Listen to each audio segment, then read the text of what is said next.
pledge allegiance to the flag of the United States of America and to the republic for which it stands, one nation, under God, indivisible, liberty and justice for all.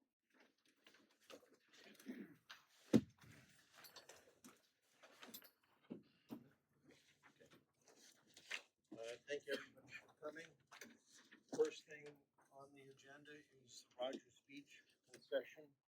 And I first would like to start with thanking the three individuals that put in the bid, took the time to come and meet with us and discuss the opportunity and find out the details. For the sake of the board and for anyone else that's questioning this, I would like to review the series of events that led to this first, just to make everything clear. We put a request for proposals out earlier in the year, and the due date was April 24th, and we received no bids whatsoever. After that, we adjusted the proposal and sent out a second request for bids.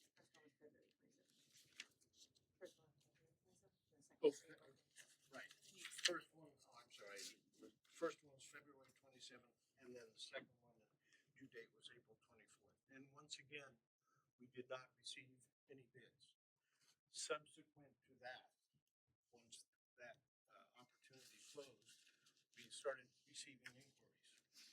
So at that point, all of the inquiries we received, I conveyed that if the bid was put in by May 15th, this past Friday, I would put it on the agenda for this meeting.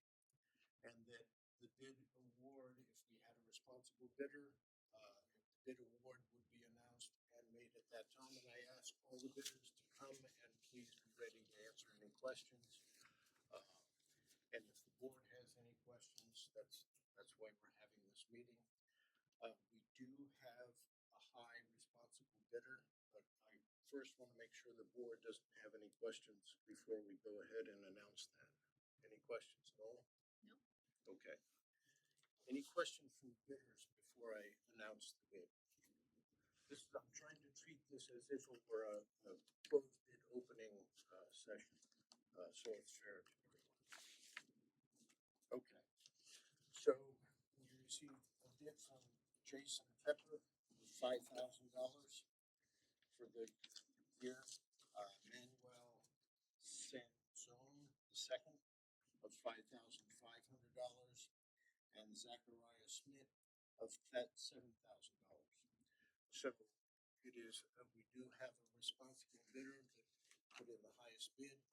We will be reading the resolution awarding the bid at the end of the meeting, and Zachariah Smith's bid for $7,000 will be inserted into the resolution. Anyone have any questions? I'm hoping that's very clear, because it's kind of an unusual circumstance. No questions? Okay. All right. Thank you very much, those of you that put in the bid, and I appreciate your time and effort. I really do. Okay? If there's no need for you to wait to listen to the resolution, but if you'd like to, of course, you're welcome to stay for the rest of the meeting. We do have a lot, so it's going to be a while. If you're interested, that's fine. Thank you. Okay. Next item on the agenda, I had a call from Brian Danowski inquiring on the ambulance ocean rescue element, putting a container down at Rogers Beach to house jet skis to have more efficient response time for ocean rescues. Mr. Danowski. Good evening, everybody. My name is Brian Danowski. I'm the chief of West Hampton Ambulance. I'm here with our captain of our water rescue squad, Paul Bass, and our officers, Connor Grauer and Colonel Chief Carini. The reason why we are here tonight is we are asking if the board would consider allowing West Hampton Ambulance to put a container, a Cassone-style container, in the West Hampton Village, Rogers Beach parking lot. A little history on why we're requesting this. We are very fortunate to have best of the best ocean rescue swimmers that volunteer to serve the West Hampton Ambulance Coverage Territory. The ocean swimmers are highly trained. They train diligently. They're volunteering their time to respond in a time of need, whether it's a drowning, whether it's a watercraft accident, or anything that happens in our coverage territory. Currently, the jet ski that the team uses is housed in the garage down in West Hampton Dunes, and Mayor Krasnow has been very great and nice to us. But unfortunately, logistically, from an operational standpoint, during the peak busy season, it could take our team approximately 15 to 18 minutes to get down Dune Road to access this water rescue vessel, the jet ski, to then trailer it into the Cupsol parking lot when it could be at max capacity to access the dunes. And you can see that in the 9 or so miles of oceanfront property, including the bays as well, it could turn from a rescue mission into, unfortunately, possibly a recovery mission because of the length of time, at no fault of anybody other than just the geographical location of the storage of where we're storing it. If the board would consider allowing West Hampton Ambulance to have a container placed in the parking lot, it would almost be at the perfect center of our coverage territory, and our team could access this jet ski in probably the most expeditious manner possible. West Hampton Ambulances would incur the cost of the container and and obviously have a certificate of insurance to the village whenever you would like it. It would cut response times down probably by 20 to 30 minutes. It would be right in the heart of West Hampton Beach. Not to put the carriage in front of the horse, ideally, if it's approved, in the southeast corner, right by the access point where you get on the dunes, there is an area there where there's no parking. The container would be 20 feet long, 8 feet wide, sliding door that would lock. It's ventilated. Obviously, it would be locked. It would be used solely for water rescue emergencies and training. No personal use whatsoever of the watercraft by anybody, including members of the team. I think as a public service that the water rescue team, as a public service, it would be the ideal location to provide the service that we want to continue to bring to the community. And we're just asking for your consideration on that. The timeframes are there. The timeframe we would be looking for would be, if approved, mid-May to into October.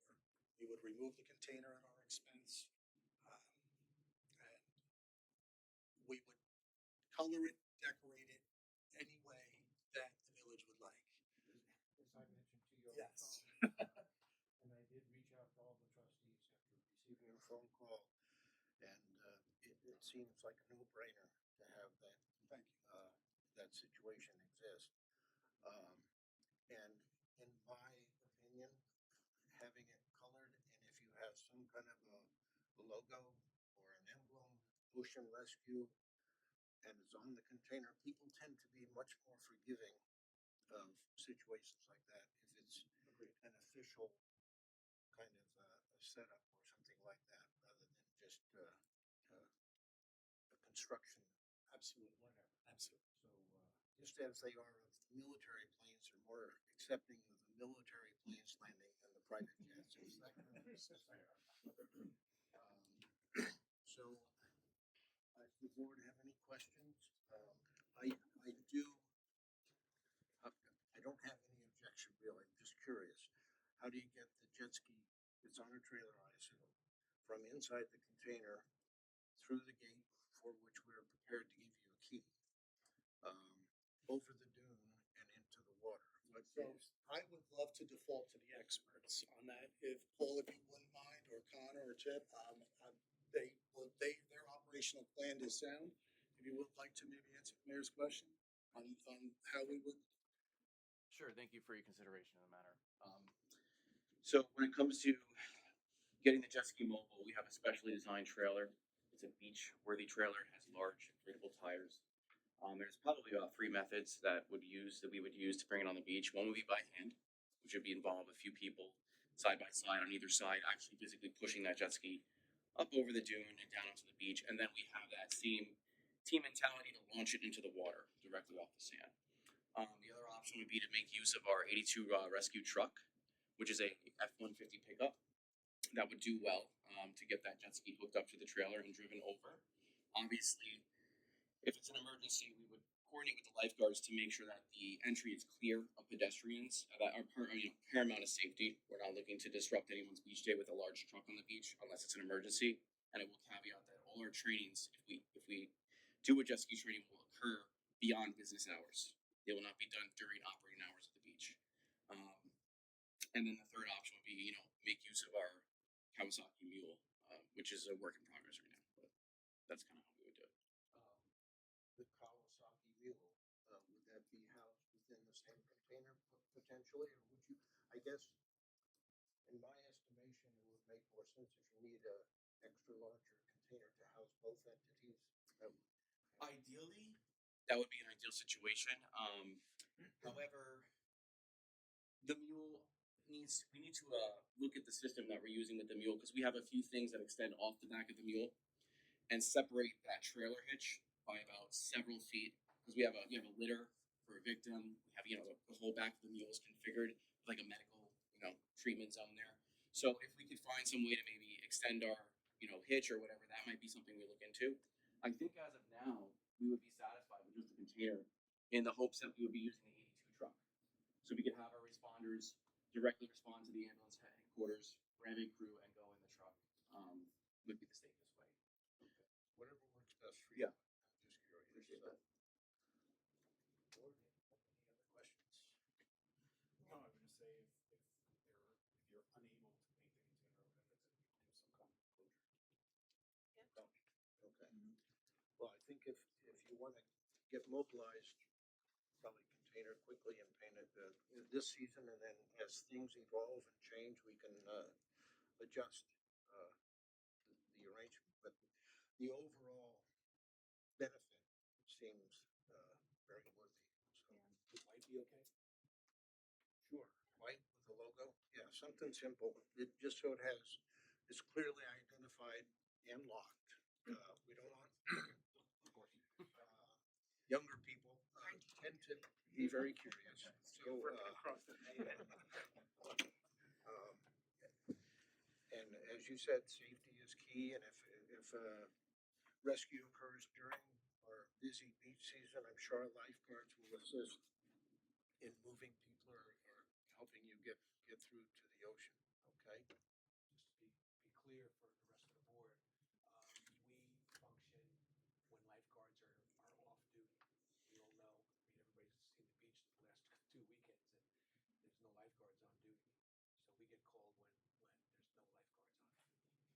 And just so you know, in the village, we will be doing tours in the truck on Dune Road from 5 to 9 all summer and into October. So you'll see the truck going up and down after lifeguards get off duty. Okay.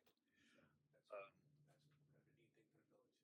To be honest, we did years ago look into having a jet ski for our lifeguards, and just it became the insurance issues and the training that was necessary to operate it and all that kind of, it was just too much for us to handle. So it's a terrific benefit. All of our guys are not only have their boating license, but they're also trained through the East Hampton program, just for jet ski, they train almost every lifeguard on Long Island. Right. And all of our guys have that training. Well, the lifeguards, their eyes lit up to be, right away. Oh, a jet ski, but They're a lot of work. reality set in after that. So, any other board questions? No, I just want to say thank you for Okay. asking and for, helping our community. And I know it's volunteer. And, it's such a great program to have. It's really a great thing to have in our village. And I'm happy we're having it at Rogers now to have it stationed there. Just like you said, it makes sense logistically to have it there. And then like Chris said, you know, if the container, you know, doesn't work out for any reason, an enclosure, you know, could work. So something to think about for the future.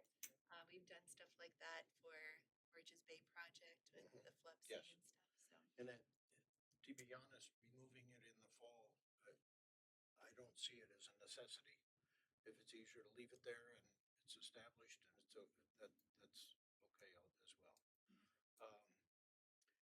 Maybe I could have, we can draft up a quick since you want to have it effective immediately. Um, Yeah. Any objection to drafting a Nope. spur of the moment resolution and voting on it? Chris, come on in, thank you. So we'll do that at the end of the meeting, we'll come up with a resolution approving the placement of a 20 by 8 container at Rogers Beach in the southeast corner. And giving you a key to the gate, how's that? Is it gonna be one of those big cases? All right, and anything else we can do, we can coordinate, you know, with the details very easily. All right? Much appreciated. Thank you very much. Thank you, Thank Chief. you for your time. Okay. Wants to stay till the end or no? No, well, unless you want to witness us, make sure we do it right. Okay. Thank you. All right, thank you. Thank you, everyone. Appreciate it.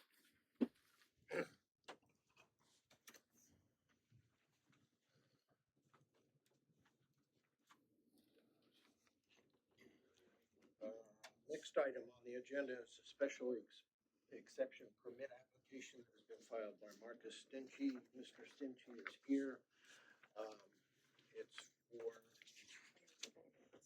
okay, we have a copy of the plans. The trustees are aware of this. It's for residential use compatible with the business district, for 2 second-floor dwelling units on the second story of a to be constructed building on Montauk Highway. Mr. Simpson, do you want to add anything, or do you have? Anything, I can get myself in trouble. That's the way it works for me. I don't know if, Nick Vero unfortunately couldn't be here tonight. It's his last day of teaching after 25 years. Oh, That's how it's he's graduating. How about that? I know that. I don't think, was this attached to?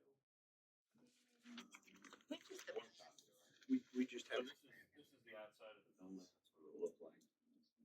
Okay. I didn't do the application, but, and then 2 apartments up above that meet the current code, except for, you know, the special exception we need here tonight. But the size they meet, and, we were before planning, and, we, just need to get your approval, hopefully tonight, and then, architecture review board, Well, actually, we can't approve it tonight. the next meeting.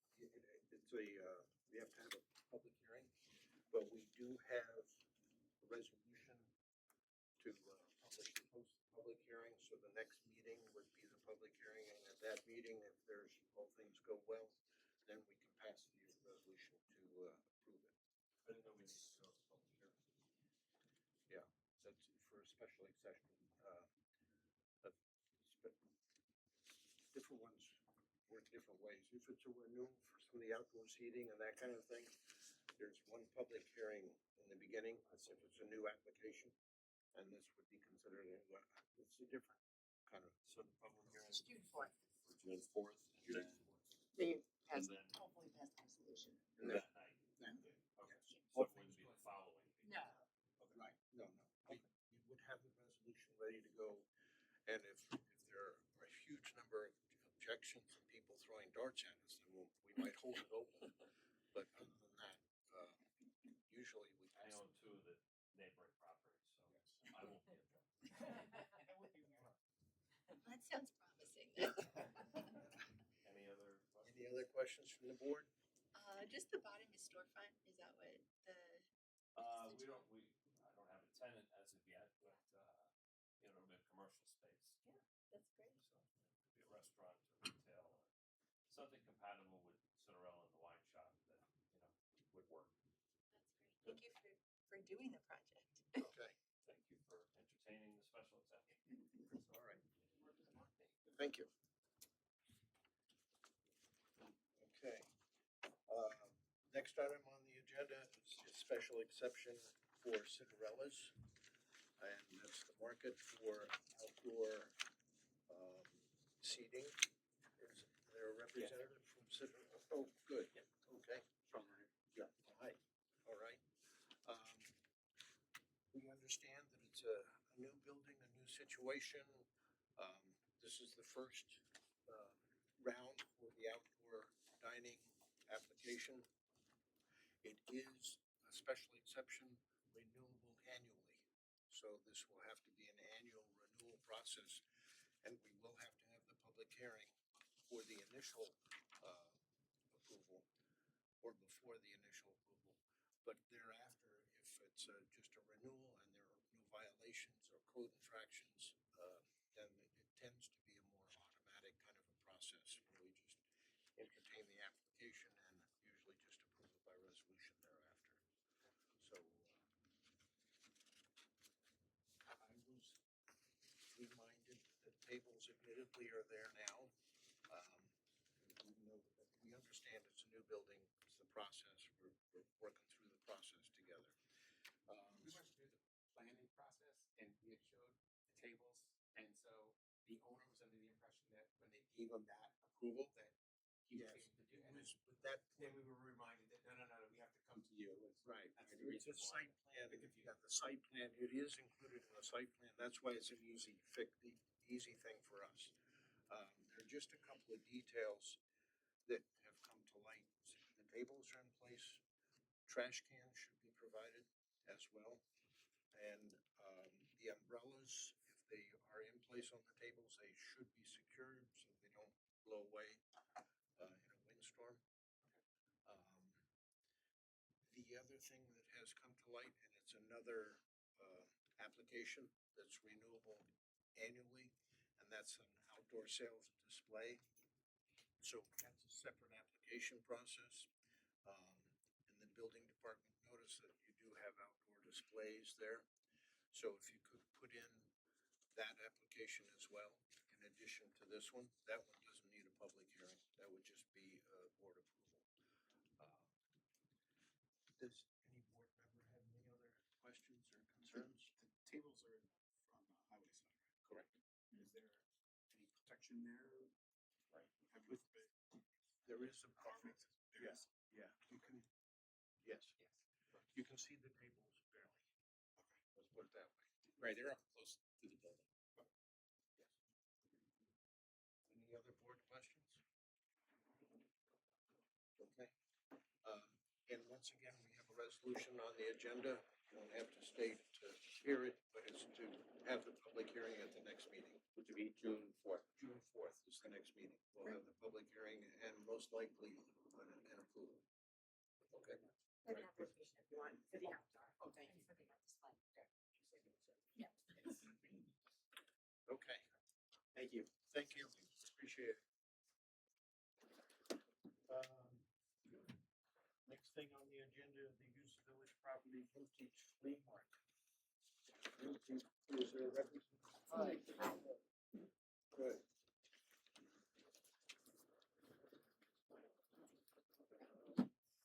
My name's Kathy Murphy, and I have the Hampton Vintage Market. We're a market that talks up throughout the Hamptons, all the way from West Hampton Beach all the way up to Montauk. This is our sixth season. We've been in the village group for the past 3 seasons with flea markets per season, and we put in our application and request to come back, and then also to have one more market. Right. As I recall, the first year you were here, there you had on 2 occasions. And then the second year you applied for 4, but we only approved for 3. And now, once again, you're applying for 4, and I assume that you're looking for the board to change its mind from what it did last year. We had hesitation approving the August event, and it was because of the green being exhausted and trampled at that point to the point of almost no return. So we were hoping that last year that we would be satisfied with the three, June, July, and September, three events. Um, I have an opinion, but I don't know if you have any questions about this. This is, as she said, an event we've had for 3 years. It's at where the gazebo is, right? Yes, it's the Village Green where the gazebo is. And it was, farmers market is happening concurrently with this. So, What is the time? Or August 23rd, because that one is that was different in from the- last year. Well, no, she applied for 4 last year and we denied one, to be honest. Right, yes. So she's applying for 4 once again. And the question is, will we grant all 4 or just 3? I don't see an issue with what happened last year. At a minimum, unless one of the board members does.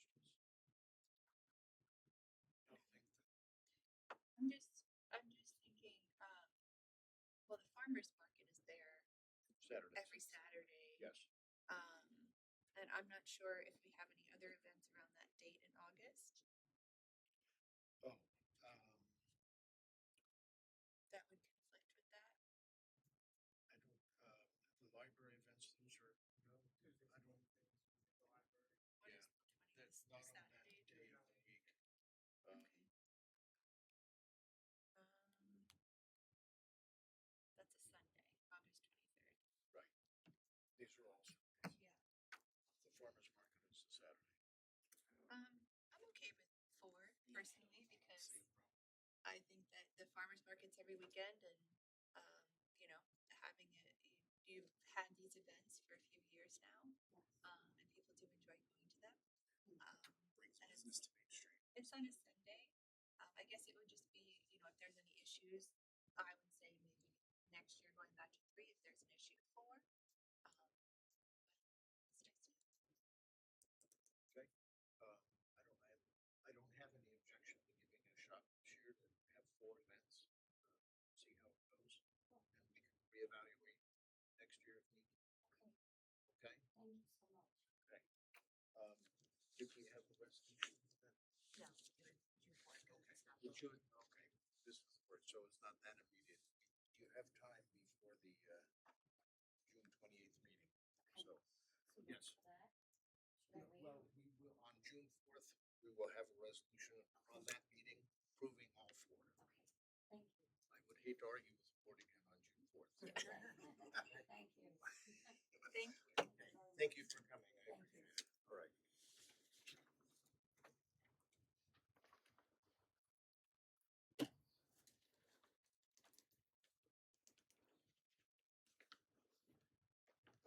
Next item on the agenda is the PAC. Mr. Hume is here to give a presentation, introductory presentation. Good evening. I brought some friends with me as well. Julia, Friends. executive director, and our architects on this project. And I think, yes, and I think you guys are getting the first public viewing of this wonderful plan that's coming together for an expansion at PAC. I know there's been some conversations in the past about how. A few months ago. Yes, but now we're pretty far down the road conceptually, so the help that you're asking for then, coming back to talk a little bit further. But before we talk about that in detail, I think Julianne would like to talk about the why, and our architects can talk about the why. So, as you may or may not know, the Performing Arts Center acquired a property directly behind the Performing Arts Center building in 2008. And that's where those 2 small white buildings are. And then later on, we did purchase the sliver of property just adjacent to that. And the idea was always that we would clear all of those buildings and create a black box theater for our growing education program. That was 16 years ago. And as time went on, we just never felt like we reached the point where it made sense to build another small theater when we already have a small theater. In the years since COVID, the theater is in really great shape. We're doing really well. But what's happened is that the potentially expensive. So you may have noticed that we're doing a lot more tribute acts. We're doing a lot more comedians because we don't have to feed bands. We're looking for ways to budget and, to keep our ticket prices affordable. When the theater first started, there was kind of a novelty, and so people were willing to pay a premium for tickets. That's not so much the case anymore. I mean, we see it's kind of a national conversation, ticket prices, and we are seeing a lot of ticket price resistance. So, all of that being said, we had kind of an aha moment where we realized we don't need two small theaters. What we need is one larger theater. And the reason for that is that we can, one, bring ticket prices down. So, if we have a really great marquee name, I always use the example of Leslie Odom Jr. He's a Tony Award winner for Hamilton. We had him a few years back, and we pay the artist what they charge, whether they're playing 5,000 seats or 425 seats. And so he's such an incredible talent. We paid him his fee, but the tickets were upward of $200, and we could only sell about half the house at that price. At which point we went to our community partners and said, "Would you like to come and see the show?" And we filled the seats immediately. So what that tells me is that it's not the talent that's the issue that's attractive to people, but there is this ticket price resistance. So if we were able to have someone like that, or say this summer we have Darren Criss or any of these big vocalist household names, if we could get the ticket price down to $80 as opposed to $150, that would make a huge difference for our audience. So it's really about accessibility, increasing accessibility, increasing inclusivity. We'll be able to do more interesting things. Our school day performances program, which you all know brings in over 10,000 students each year, that can continue to grow because we can bring in better and bigger work. Right now, the stage that we have is too small to accommodate a lot of the national touring programs. So again, it's about increasing the quality of the art we're presenting. It's about letting more people into the building to experience the art. And then the other piece of the expansion that our friends will talk about is this third floor bar that we're going to put up, a bar reception area, which will not be open to the public, but will be for funders, for sponsors, and will provide much needed revenue for us as a rental space. So that's kind of all of the rationale. The other piece I'll just say is that I've spoken with all of our major agents that we have relationships with, and all of them feel strongly that increasing our capacity from about 400 to between 600 and 700, depending on how we use the flexible seating spaces, will make a huge difference in the kinds of acts that they're willing to put into the theater. So again, I think it's going to be great for our downtown businesses. It's going to be great for cultural tourism, and again, it's fulfilling our mission to meet the cultural aspirations of our village. That's the why. And now the what? So we're gonna break this into two pieces. I'd like to start with about the historic preservation of the building up front. As we all know, it's a landmark building. Kind of one of the things that we do. We've preserved many landmark buildings, and I recognize that it's really important. Just like West Hampton sold without as a kid, I remember always being there. So we can't touch it. We don't intend on touching what you see from the roadside. Matter of fact, what we build, what is built, you can't. They don't allow us to be able to see it from Main Street looking back. So everything is kind of tucked behind. And when you look at the guidelines for doing additions and renovations to landmark historic preservation buildings, they always they want to make sure that it looks like it's added on and hidden the best you can. Well, it's kind of hard to hide it being that it's on a corner street. But you'll see from the drawings, and hope you've had a chance to look at them, that the primary is still the facade that's there now. Our additions are quieter and in the back. Now, it's big because it's a stage. So our goal is to really downplay the architecture. I don't want this to be a flashy statement. I really want the main building to stay as it is because we all know how great it is. We're going to keep everything that we can possibly, but it needs a lot of updating. And with the larger stage comes more building, of course. And then I'll let Scott jump into some of the nuts and bolts of what we're proposing. Sure. So we are proposing to increase an additional 110 fixed seats with a flex space that's sunken down about 2 feet that can double as standing dance floor that can house up to 154 people standing or 51 people in tables and chairs, Cabernet style for comedians and things like that. We are going to be updating the building so that it meets ADA compliance currently. We are going to add bathrooms to the first floor, so now you no longer have to go all the way up to the second floor if you're seated on the first floor. The stage gets larger, as we mentioned, so your seat's a larger stage. We're able to maintain the existing building height of 43 feet above grade. Currently, max building is 35 level, so we're going to maintain where we are because we need that for fly space for all the mechanicals.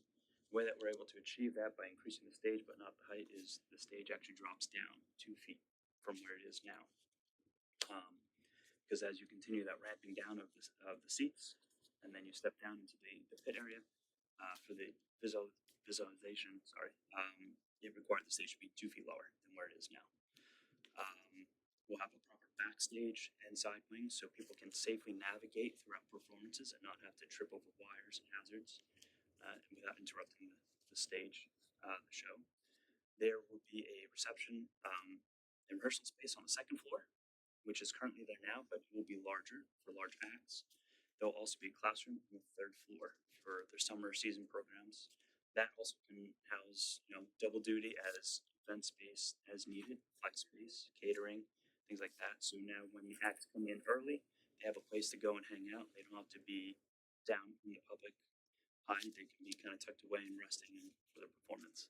That third floor bar is going to be inside the existing fly space now. So we're not going to add on anything forward of that building currently, except for the roof deck where the actual roof is. But the actual building itself, the interior space will be converted to a third floor for that bar area. So we're going to repurpose it instead of tearing it down. We will have 2-star dressing rooms and then a third larger dressing room for a common area. We're going to move all those offices from those outbuildings inside this one building now. We are proposing 10 parking spaces with 1 dedicated handicap. We'll have ramps to load the equipment in, oversized doors, so these tour buses can back in or pull into the site and not park on the street to unload and load up. We will adjust the front of house a little bit, so as people enter those main doors, you'll have a better flow of the patrons moving in while you're waiting for those doors to open up to get your seat. Other than that, the front facade will not change at all. The goal is when you're standing across Main Street looking up that you do not see any of these additions or renovations. That's part of the historical component requirement. If I may add, taking a step further on the inside, because let's face it, we're all familiar with how it's always been. Our goal is to keep that same feeling. It's not going to be a modern box inside. We're going to keep the traditional feeling. Sure, the building needs some updating with HVAC and electrical, like Scott said, but the goal is to even go as far as the new seats that are added up front. The fact is that when you order new seat fabrics, some are faded and some are not. Our goal, if we can, we do believe we can, we're going to take the seats that are up on the second floor that don't get the use. They will go in the front. So the seat and the carpet, not the carpet, but the seats and the finish on the carpet on the seats will all be like it's always been there. So that's the goal. When it's all done, no one will really know that all this was done. Sounds very well thought out. As we all know, there are two big problems that I see. The biggest one being parking situation. Yes. Which is currently not good, and to exacerbate the situation. But we do have a parking study going on. We are looking at parking. We're trying to come up with solutions. And the other, for me, is if you're adding this kind of use, it would add a lot of sewer flow. And the wet use will increase dramatically from what is existing there. We don't have the final data on if we can accommodate that at this time with Suffolk County. So those are, it all sounds great, but those are 2 big hurdles that we have to navigate in my mind. And I want you to know that up front. I'm sure you already know that. That's, But just to round it out, ultimately, other than saying this sewer is a technical issue, there's flow or there's not. And we're anticipating that there there will be, and I'm sure you are as well. The real ask here has to do with the parking. Because in anticipation of coming to ask you guys for some help, we submitted the plans to Brad for review to make sure there's otherwise compliance with the zoning code. And his conclusion was, even though it's as high as we're proposing, that doesn't require variance. And even though it's third stories, his conclusion is that the village code does not prohibit third stories. It's really the height that governs, not the number of stories. But the parking is the issue, and the parking under the code right now is 1 per 3 seats. And I think in some of the early conversations that you may have already had, and some of the conversations I've had with Brad, as simple as going from 1 to 3 to 1 to 4 may be close to sufficient to meet our requirements. We're not looking to create what you guys are trying to fix, make it worse. But this is such a milestone feature for this village. And, I would think that there's some way that we can figure out to accommodate this. I would hope there's. Yeah. So, and we will have to come back to you for 2 other things more officially as we go down the road. Because of the overall size of the building, it requires a special permit because there's a regulation in the B1 that limits building sizes in although CBS and some of the other projects. And I think the threshold is 10,000 square feet, and we're certainly not 10,000 square feet, so that requires a special permit from you guys. And also, as was referred to, the facade, as I'm sure you're aware, we had a very nice grant from the town of Southampton to maintain that facade. And one of the conditions of that grant was an easement for the facade that requires us to get approval for this project from as yet undetermined body. But in talking with the town attorney the other day, he said it has to go to somebody in the village and it has to go to somebody in the town. So I'm working with them to figure out whether that will come to you for approval as well under the terms of the easement.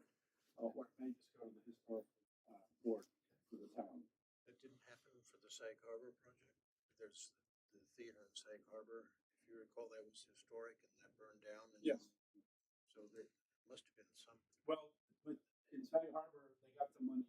They got money similar to our money, but they got it to rebuild. So this was we already existed. We got the money for preserving the facade, but one of the requirements was we need to get approval from the village and the town for that. At least according to the easement that was recorded. We're not overly concerned about getting the approval. We think that once people understand what we're up to, it will be well supported. We were pretty transparent too. Yes. Yeah, when we dealt with them with this wonderful grant that they gave us, we said this is coming. I said, well, we're just, as everybody is, we're interested in the facade on Main Street. But that's the look, and that's the look that we're seeking to preserve. What a great opportunity. And it's very exciting, and all of this sounds great. And I think too, with the parking, you currently don't have And any parking. So in fact, the 10 spots we are adding are 10 more spots. that's what I than we was have. gonna say, is I don't think there's any function. Yeah. Well, so even with the additional people, I mean, we do have a parking committee, and there is also unused space that you're trying to direct people to. So it's a wonderful thing that you're doing this, taking on this project. How long do you think it's going to take? I tend to be a very optimistic person. Our 30th anniversary is July 4th, 2028. Okay. And so that's kind of the finish line. Yes. Yeah. So we'll see. And then also thinking about the sewer connection to this is we're looking into phase 2 and 3 and what that would require. It might start to think about what we need and see what we can do. Even it might not be in time for this, but just maybe for future be hooked up to one, so maybe adding something. We have an engineer, I think Delandro. Delandra Andrews is handling MEP and civil and sanitary, so they've been working with Brad and Suffolk County, trying to come up with those calculations, see Yeah, if just it's a roundabout Yeah. number, because then that would help We you could know. put a couple of outhouses. Yes. I'm sorry, better word. So that is all in process. Okay, Good. perfect. Do you have, I'll post the plans, and I would like to be able to put up, if you have a rendering of some sort, put it up in the trustees room, anybody comes in to ask, there it is, like we did for the windmill and for some other projects, because this sounds very promising.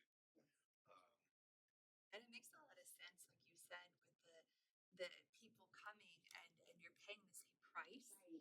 And you just have to charge a certain amount per seat, because I think a lot of people in the community don't understand that. And you know, and you have some great acts. You know, a lot of great comedians. I love that personally. Yes. But like even the SNL, you know, improv, that's very exciting. And the tickets were not that expensive. So Right. I do know a lot of people locally that are going, Right. and you know, that's a great way to keep the ticket number, you know, the price down. It really is. Yeah, and that's what we've done is we've been really creative, and comedians, it's kind of like you get the most bang for your buck because it's a Yes. recognizable name. Yeah. It's just one person. They have like they pull up in their own car and they Yeah. just want a coffee, you know. But we want to be able. I mean, we've had such incredible acts over the years. You know, B-52s and Blondie, and you know, we want to get back to some of that too, like doing some really high profile music, and it's just become financially out of reach for us. So we want to get back to that too. Very excited. This is definitely a local resource, has become a regional resource as well. And I suspect those people are not just sitting in the seats and watching something, they're venturing out. No, as, Yes. Wonderful Main Street. Yep. as a teacher in Montauk and direct head of the Arts and Ed program in Montauk, we came to the PAC for several. Every show. Yeah. Like it was. Yes. Yeah. Very On a reliable bus. and the best, so it was great.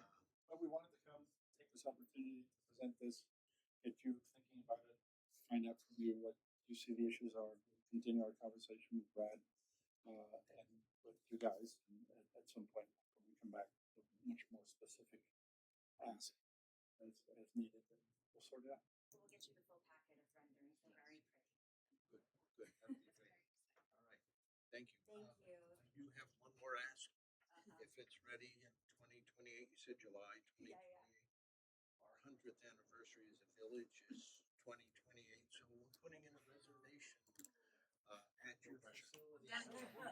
So the exhibitor is going down the road right now. Where would that be? Oh, that's so cool. Okay. Yes. Okay.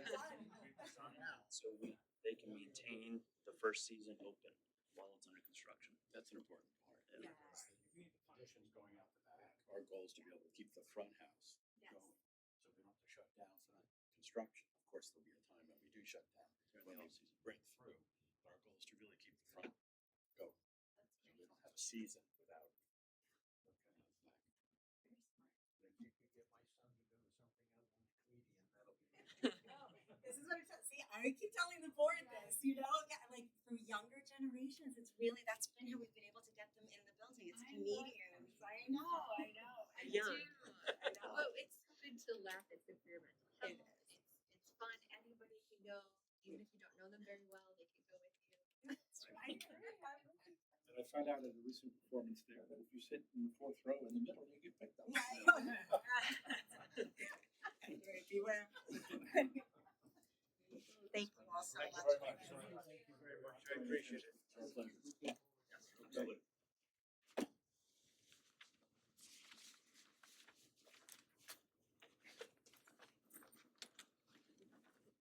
Okay. Okay.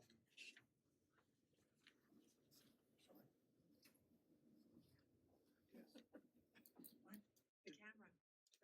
He's last, but let's Oh. move him up.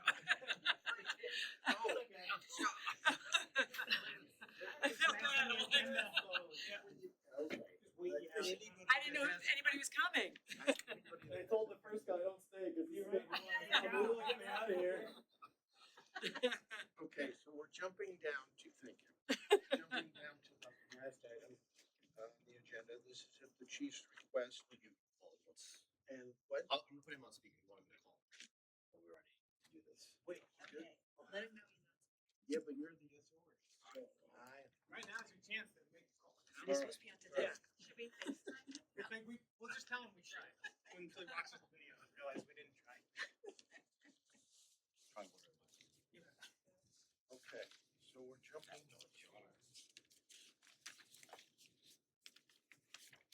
He's on. See, I didn't recognize the little time. Sorry. It's totally fine. Hi, Chief, you're on speaker. He muted us. Okay, good. I'm gonna stay muted just so I don't interrupt. Okay. Okay. First one.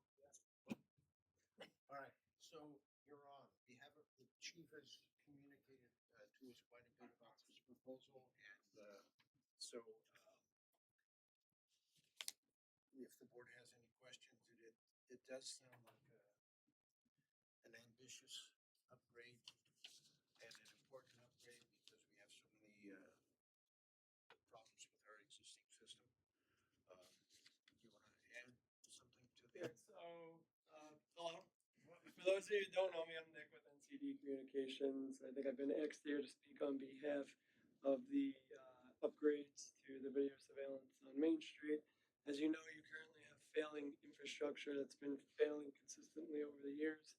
What we propose is a design that hopefully won't fail any longer for years to come.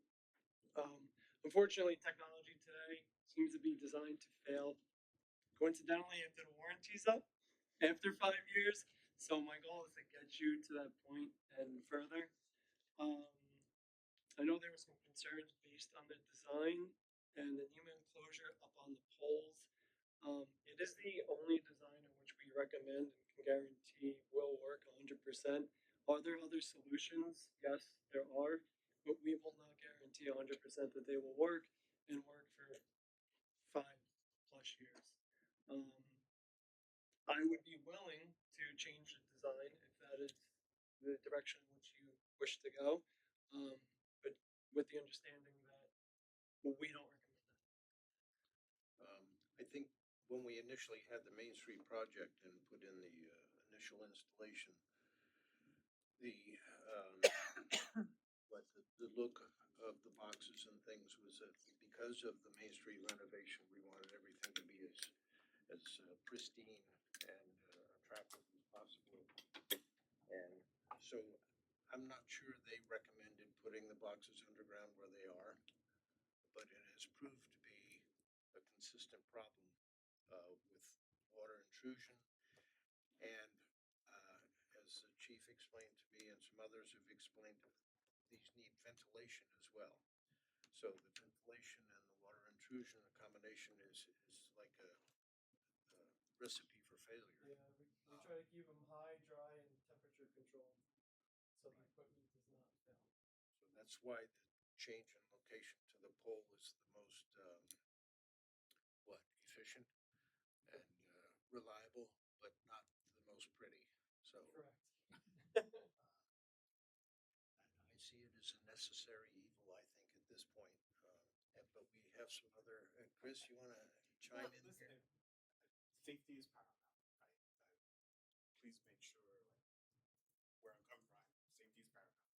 However, a lot of money and time and effort and design went into getting rid of as many structures on Main Street as possible, the poles, the wiring, and all that.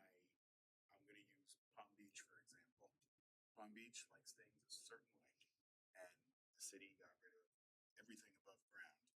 And I'm pretty sure they have CCTV as well, but you don't see boxes anywhere.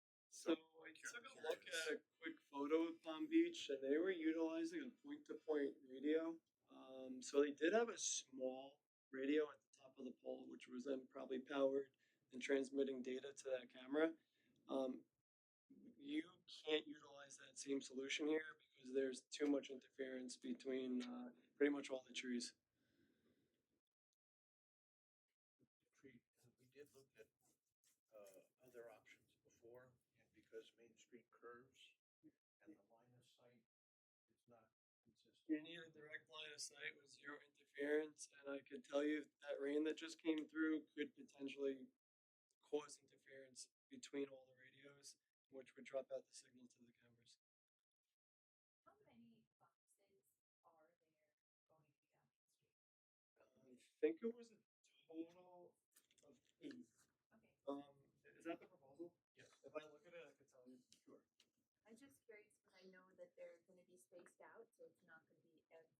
It's not every pole, and I eliminated, I think, 3 of them. Okay. It'll be Okay. And they're gonna match the full color. You brought an enclosure. I brought an enclosure. It'll be similar to this, however, it's going to be black.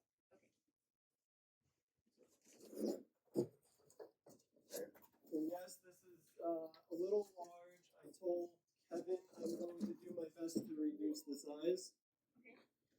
Unfortunately, due to the equipment that needs to go in it, it needs space and proper ventilation. So each NEMA enclosure is going to house a power supply, a switch, and 2 fiber panels. And quad receptacle. And due to the fans, for temperature control, it needs the extra depth. That's what I was gonna ask you, because you said it's temperature control in there, so that's the fan, okay? Correct. So as you see, there's a quad receptacle, and then we'd have power supply, switch, and 2 fiber enclosures. Okay. And these only are good for 5 years? No. Guarantee is 5 years, but. The switches technology, for some reason, I only guarantee 5 years because that's the warranty they give us. I mean, we see it go much longer than that. And I'm sure it changes, like, is there also, another question I had was, Like with this system? this itself will probably last forever. Yeah, Yeah. looks like it. This system here, is it compatible with like upgrades and updates and things like coming forward so that we don't need a whole new system? Like, are there, like, do you? I mean, like just replacing a switch. Well, I mean, like, you know, how, like your iPhone has like a software update and all these updates all the time, or you could just go get a new phone. But with this system, like having this camera system and all these things in place, is this something that, in your experience, there's,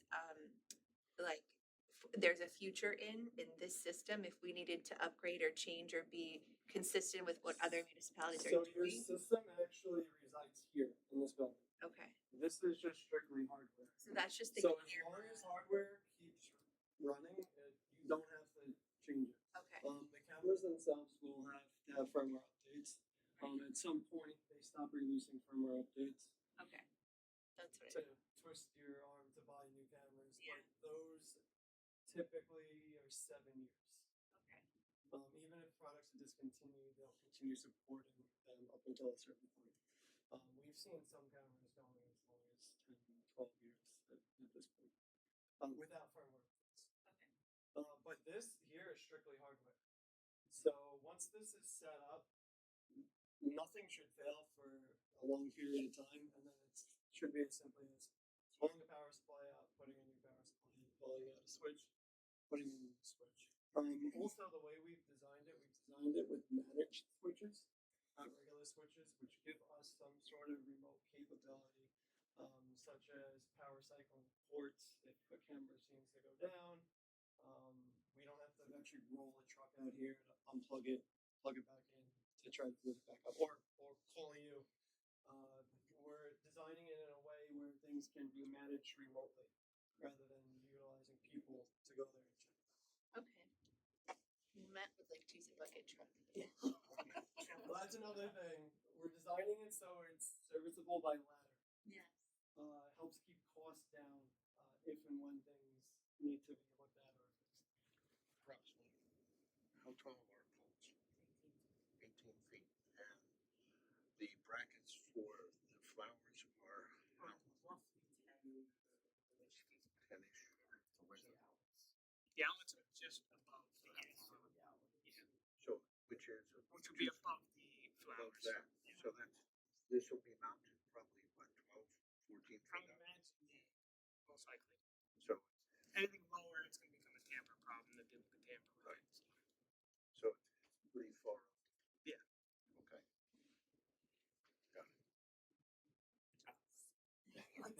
It is larger than I was expecting. It's pretty big. Yeah. It's, I'm going It's- to, I'm going to do my best to reduce the size. Yeah, okay. But keep the efficiency. Yes. Yeah. We have a question from the field here. Well, you know, I was involved in the Main Street project, and you know, it was really critical in getting the power lines under the ground, limiting, you know, structures, and you know, so you know, my opinion is, you know, that's going to look absolutely horrible. The other question was if it's 5 years, that is it the balance that are, or the switches that are going? I'm just saying 5 years because that's the warranty they give you. Right, but what's going wrong now? The The switches. switches are failing and the power supplies are failing. But they've been in there for 5 years. No, they've We've been been replacing them monthly almost. Yeah, they've been Since- replaced several times. And we've been having constant issues with those. Yeah, I mean, majority of the Main Street cameras are currently down, and we keep having to replace switches that range from $800 to $1,000 due to the water issues. The boxes are just turning into a swimming pool, basically. DPW has raised the boxes, and that still has not fully helped. You know, anytime we have a major rainstorm, a car goes down Main Street, pushes all that water, it just fills that box up. So unless we could do something with the drainage, the underground utilities are a constant issue. And I think part of the undergrounding issue is also that Palm Springs doesn't have the issue with snow and salt and that kind of intrusion, and that gets into underground things as well. The underground fiber network is fine. It's just the electrical components that are below grade are the issue. And those boxes have to be how close to the cameras? But then Technically, they wire- don't you need to be wire. close to the correct. And how do you get the Technically, wire? that could be 300 feet from the camera if we really wanted it to be. But then you gotta get the wire underground. And that's a problem. So we're not changing the whole infrastructure because we could do other things like put a fake rock in a bed, but then it's all new underground cabling. I don't Yeah, know which so- would work. So there are IP67 rated enclosures, which are media converters, so they're not managed switches, meaning we don't have any remote capabilities if we were to utilize something like that. These are submersible up to 1 meter for 30 minutes. I don't know how much water stays in that box and for how long, but it would also require rerunning a lot of new fiber out to those poles because the design does not have direct fiber to each pole. There's a lot of daisy chains. Right. So the other alternative is pretty much redoing most of the fiber, and I don't have a cost for that right now. Yeah, Matt, there's no conduit under Main Street anywhere available. Not being utilized. Everything is utilized. Any other board questions? See, I just cut you off discreetly, Marcus. You said you might be able to get a little smaller than that as well, though, right? Correct. And how many of those up on Main Street?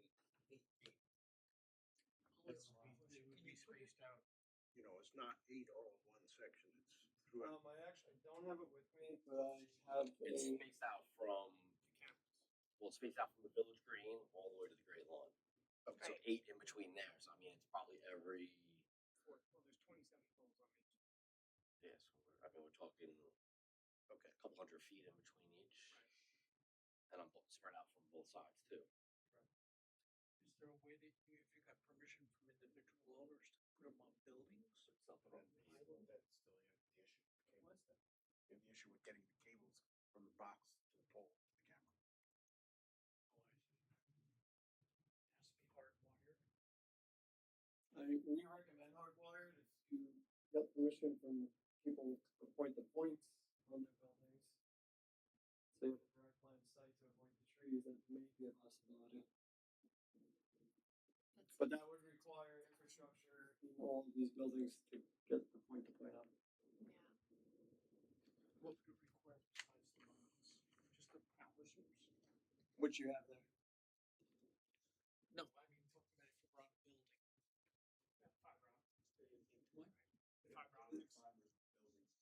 You'd have to run a Or fiber. network cable, which would be powered over Ethernet. and that's assuming that they have a PoE switch or we'd have to put something in. And there's nothing underground. Where, There is conduit that exists now but it's being. for the power. Where is it? Is it under the sidewalk or is It's it all spread out, but it mostly runs mostly under the sidewalk. under the sidewalk? But it does cross the street and. Yeah, I went to every box and Yeah. pulled wire from box to box and mapped out the route of all the conduit to confirm that the as-bills were correct. Well, even going to where the windmill is, like, we're not getting good coverage there because it's, you said it's linked a couple times by the windmill, right? Like 7. It's daisy chained 7 times going from church. No, before that it starts. I don't know your Main Street too well. Before Glover's, I think it starts daisy chaining all the way down to the church and then past the church around to the windmill. That's the other issue. Once one point goes down, we're noticing a continuation of other Right. points failing as well. Because of the daisy So I'm trying in the design we're eliminating as many points as possible. It does make sense to have a camera system that isn't reliable. Right. That hasn't been from the start. I mean, Yeah. it's years of constant maintenance. Everybody knows technology changes by the day. In Well, that's 3 or 4 years, these might be obsolete. I don't know. The thing was with the external boxes, we could always add hardware to those enclosures. I mean, the hardware probably will have an end of life, but it'd be easier to swap at that point. And it could well be that we can downsize the size of the box in the future. Is there a size that you would feel more comfortable with? I know you don't want it, but if you had to. How big is a power supply? Like this big? Do you have this big? Right. Like the other real way to fix it is rip up the sidewalk, put in the conduit, and do which we're I not did gonna do. Literally hear just they make run light it. poles that have Right. built-in The conduit components exists for power. specifically for video surveillance. And wires. You can run another wires for it. But where we Well, need to. Yeah, the can't do, Where it's would only you- like 1 inch or 3/4 inch pipe, so It's there is some logistics that you can't do with certain things with power because you'll have Yes, I don't shielding think- problems, None interference. of the conduit belongs to the village. It's all PSE&P. All the conduit is ours for the light poles. That's ours. Light poles and the cameras. Yep. Okay. Yeah, not the PSCG's conduit, but ours that go from each light pole Oh, that power okay. on. Yeah, but I mean, That's ours. to get, The pipe is ours. Right. Correct. Not the lines PSCG. okay, all So right. with the existing conduit, what he is proposing was if they had to rerun it, they would have to rerun fiber as a home run to every light post. So that would mean there would have to be a new run to every individual post.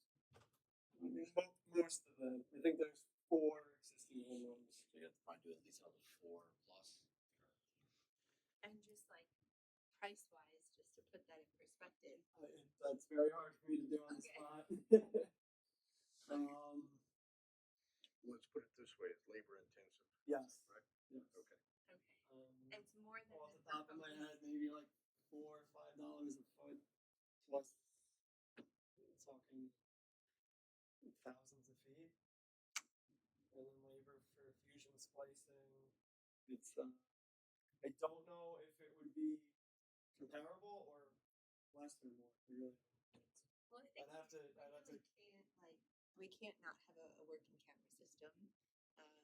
But I'm just thinking like in the future, and if we wanted to remove the boxes at some point, and there was some new technology, and we could figure out how to run some of our own stuff, maybe in the future, that could be something. I'm just not sure how much that would be. In my mind, is it $500,000? Is it $20,000? Is it 5? I have no idea. To run the fiber? Yeah. Definitely not $500,000. I'd stick in the 20,000 range, maybe. Okay. Nah, but you run it. And then You want it to work? I can run it. I'll take it. You get it from A to B. I'll take it from there. Yeah, no problem. String it right up over the trees. But it depends on really how technology advances too. Well, which that's makes what it I'm big wondering. difference. if Yeah, that would technology really make advances and it makes sense that we could run our own wire and connect them in a different way and remove those, I mean, that would be ideal, but I don't wanna have a camera system that doesn't work too, so. We That could was Chris on be, that. could easily be having this, well, some of us could easily be having this conversation in 5 years. Yeah. Put it that way. And to replace whatever, and upgrade, because when we had it in the Main Street project, I was thinking, oh, good, this is good for 10 years, and it was not. So, We're hoping this time it is. We ran a lot of coax cable. We were trying to keep the costs down, and at that point, that was already being on its way out. Right. You know, Ethernet cable. Yes. And now fiber. And now fiber's in. It's even more advanced. Yeah, There's a lot of data going through. This each camera is usually 4 cameras. Yeah. So that's a lot of data going through. That's why it needs as much power as it does. and technology changes so quickly, it's like every 3 months, Yeah. there's something else. You know, now, they're updating every week. Like my Yeah. phone's updating. So So that's, so hopefully a smaller box, but efficient, you know. I don't want it to be small and not I will efficient. do my best, and I will not do anything without your approval. I think if the proposed bid, this is,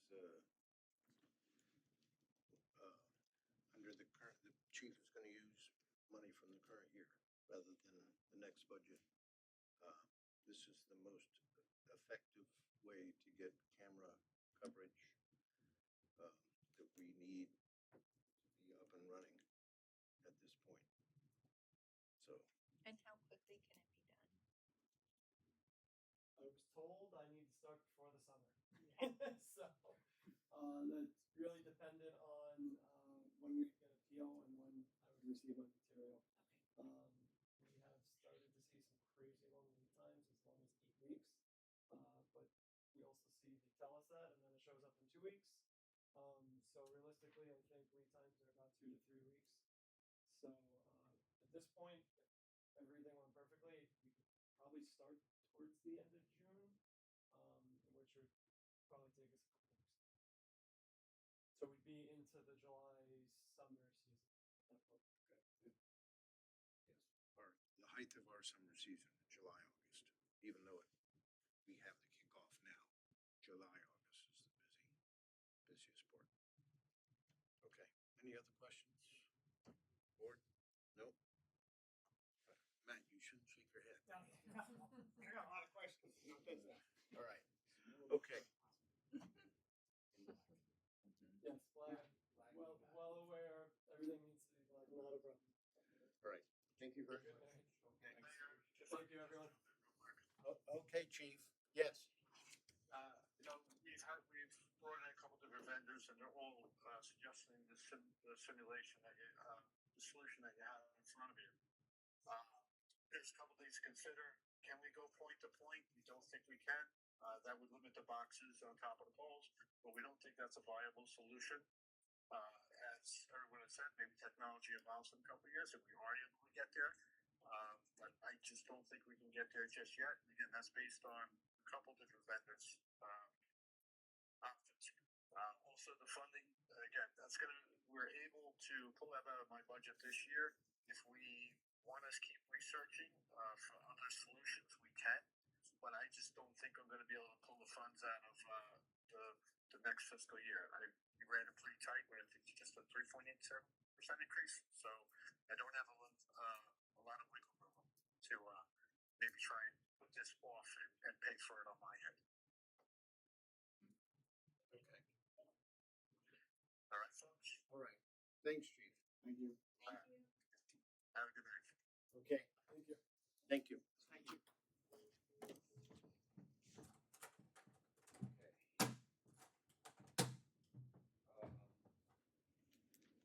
That brings us to the elected official medical insurance issue that I brought up and had a proposal,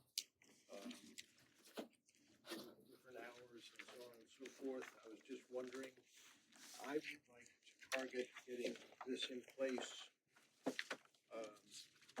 probably for this year, if at all possible. There's a resolution on June 4th.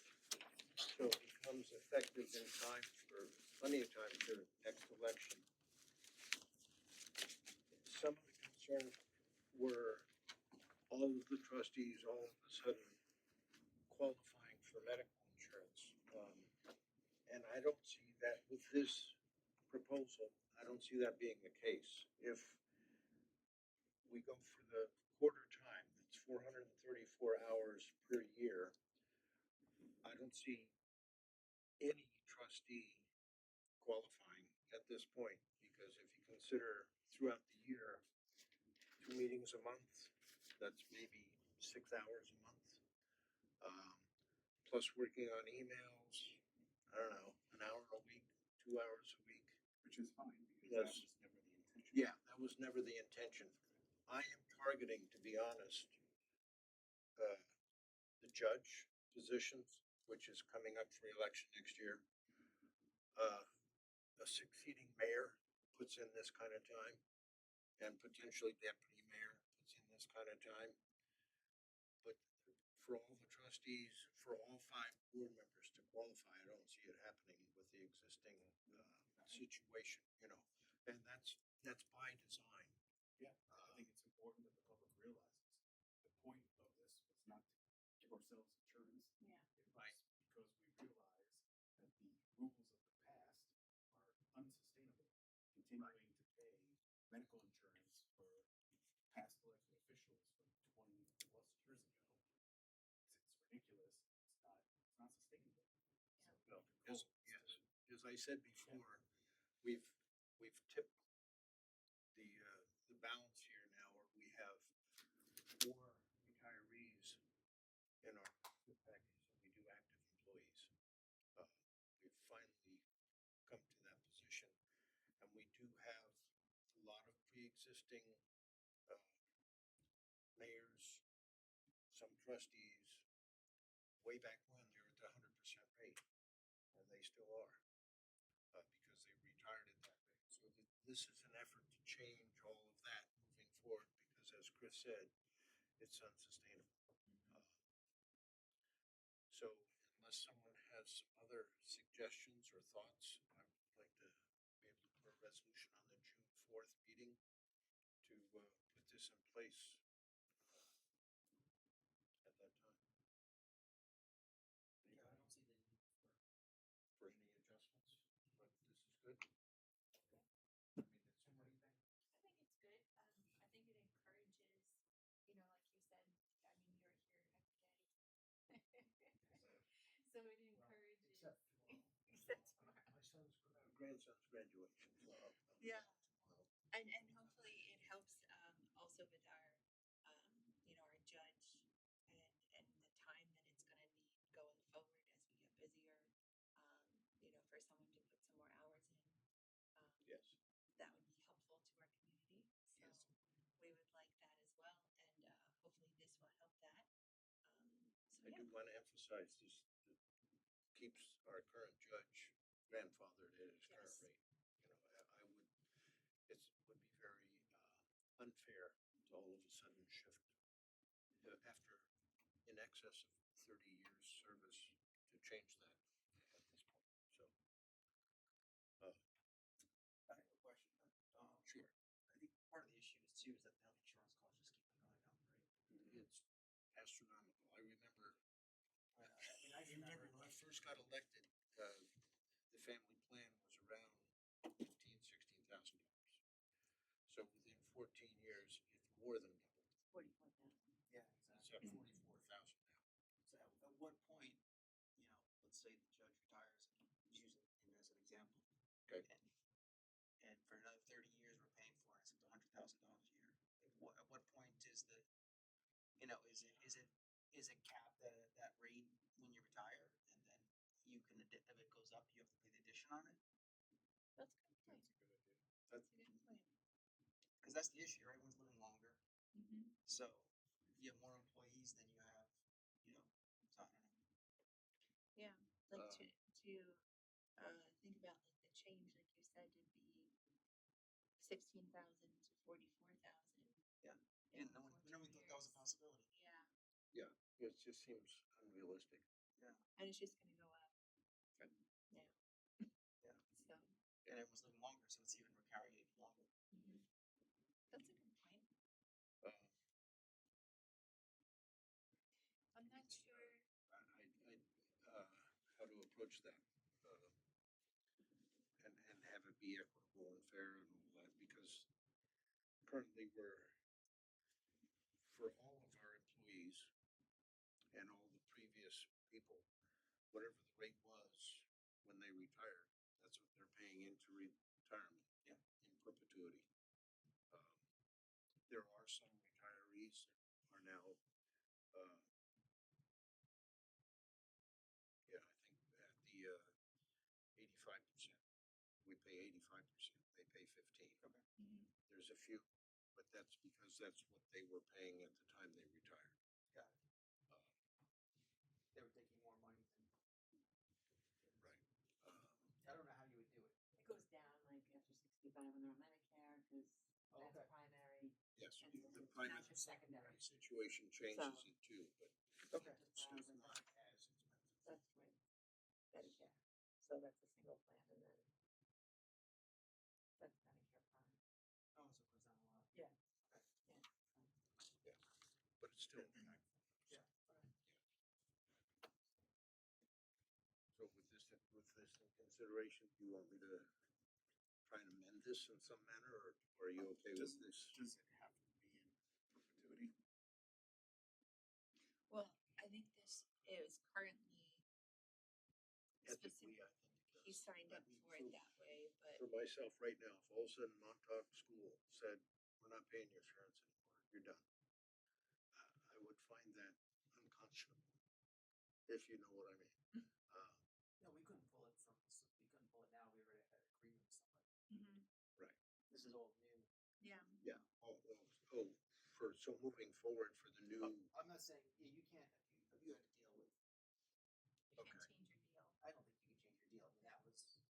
okay, But you could say it for now, he's saying, like, if you, let's say that, that somebody was getting, the 85%, you know, and then they were to retire, I mean, I don't know, Like going forward. going forward. maybe even upon, it wouldn't even have to be returned. If you have 10 years vested and 10 years of service, the village's contribution goes down to 50%. Or whatever. Yeah. 40%. That moving forward from this point, I don't want to, as you said, I don't want to change what's been going on for people. Yeah, I agree. You're a perfect example, teacher. That would make sense to me. Yeah, because your proposal was like not years but hours, right? I'm sorry. The proposal is not years, it's hours. It's geared towards the number of hours people put in. Right. Based on So, hours on based employee. on- right, so moving forward, if you have an elected official that, let's say, comes in and they, let's say, serve 2 terms of, 4 years, and they spend an exorbitant amount of time, so they qualify for the max, and then that's it, they're done. Do we want to continue to pay the max benefits for whatever, or do we want to say, for X amount of years? Well, let me put it this way. The reason I said 10 years was previously elected officials, after 10 years, but they would get paid while they're in office, the insurance. And after 10 years, they were vested. So if they didn't run for reelection, or if they were not reelected, they would continue their insurance coverage after 10 years of service to the village. So that's vesting the service after 10 years. If you want to increase the vesting to 15 years, or 16 would have to be an even number. It's just hard to Or pay for someone's change the insurance percentage that isn't moving here, forward.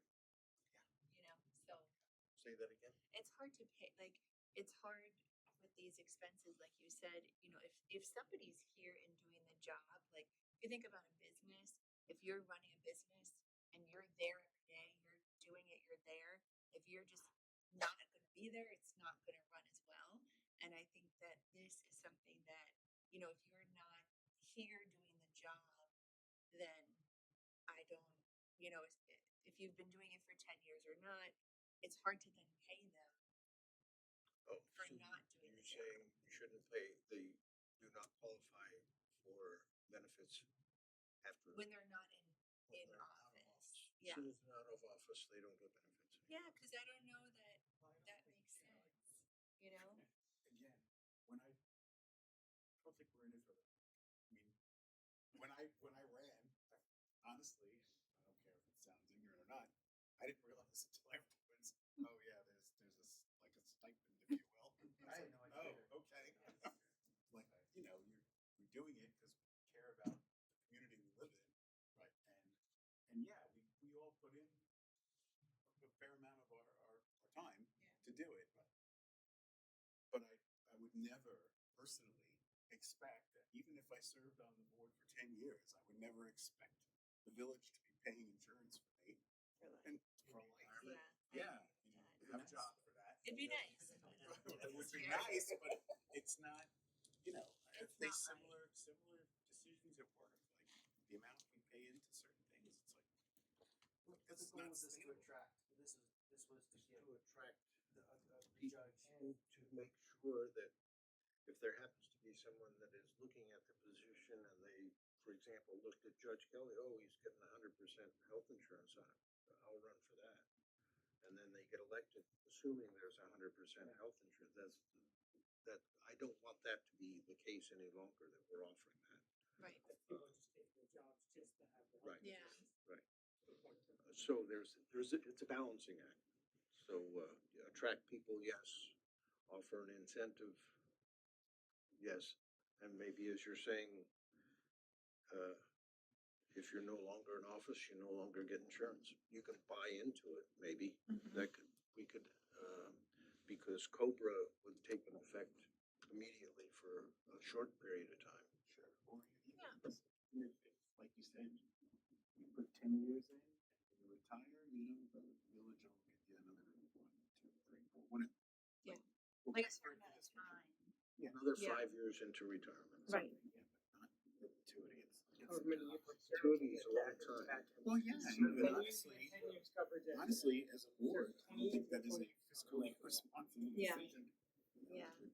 We're trying to watch. That's a the good money. point. If you like, maybe you do for 5 years and then That could be the maybe incentive. after the 5 years you pay your, you can pay for it yourself at full price or something. Something like that. Yeah. Okay. Necessarily, you know, drop me and push you on the COBRA, but this is what it's gonna cost. Right. Yeah. That's a good point. So.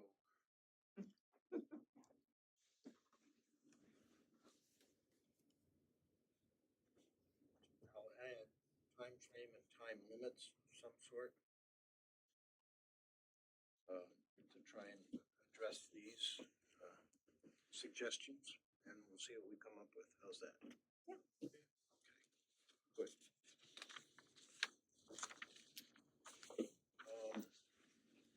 Anyone want a copy of my proposal from before? No, it came prepared. I have. Okay, I good. don't know if that looks different. I think my phone's just bigger. My phone's just bigger. Okay.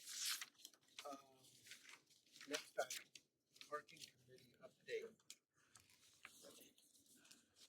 Brains are Yeah. I mean, briefly, we've mapped out the areas of concern, and we're looking at the existing code. We definitely want to make changes to the code. We want to change the way spaces, as far as capacity, is calculated. And we were trying to look at synergistic businesses versus, so like restaurants or, movie theater or whatnot, something where it does require a space because somebody's going to go, they're going to spend 2 or 3 hours, as opposed to like maybe a clothing store where they're going to go in, they're going to get what they need, and with a stationery store, they're going to be in and out. So in order to, as I keep saying, solve the unsolvable problem, I think that's going to be that is our big focus. The parking obviously not a year-round problem. The major problem really exists between, let's say Thursday and Monday of a couple of months for a couple of hours a day. So yes, it's an issue, but we are working towards solutions. It's not easy. We have legal involved, and Brad is doing an amazing job. Tony's doing an amazing job, and we are slowly moving towards something that is going to help. I know the mayor spoke to. Oh my God, I just blanked on it. Yes. Huh? Yes. Seafield. Thank you. Seafield. Yeah. And that is going to temporarily stripe some more spots that after the season, we'll be able to conform to Main Street with the sidewalks, not disturb the trees and all of that. And we'll get at least some more spaces there where people are already parking as it is, but they'll be able to park safely. And you guys work on that last week? We started measuring out for we met with the mayor last week. Yeah. Measuring out. I just got to order those materials. Yeah. And as Kim mentioned, one of the other things we've discussed is drawing people's attention to the lots that are not utilized, making sure people realize it is municipal spots. And yes, maybe it's down past, up behind the firehouse. If you really think about it, it's the same distance as parking down my side. So we are getting there. It's, everybody knows me now. I'm like, just do it. But clearly that is not the case. So. It's a lot of planning. But there's like things we acknowledge, like if a business gets plans and they say, currently employees are counted for the amount of spaces, but we all know it's going to be like, Kim's going to come, like, yeah, I have 2 employees. Yes. We know there's 10, like, whatever. So we are working on that. And, dry versus wet and everything. So it is a work in progress. Thank but you. It is progressing. And it is progressing. Thank you. It's, I appreciate your putting in the effort to come up with recommendations. Thank you. So, looking forward to it. Seeing what we can do, because as we said before, the current code is just totally inadequate. Yeah, it was the situation. And a hard to million years ago. enforce. It's hard to enforce because it's Yeah, and I think we are shying away from the paid thing. yeah. Okay. Yeah. Good. Just very, yeah, because that's, I was going to ask you about that, because there's so many different components of it.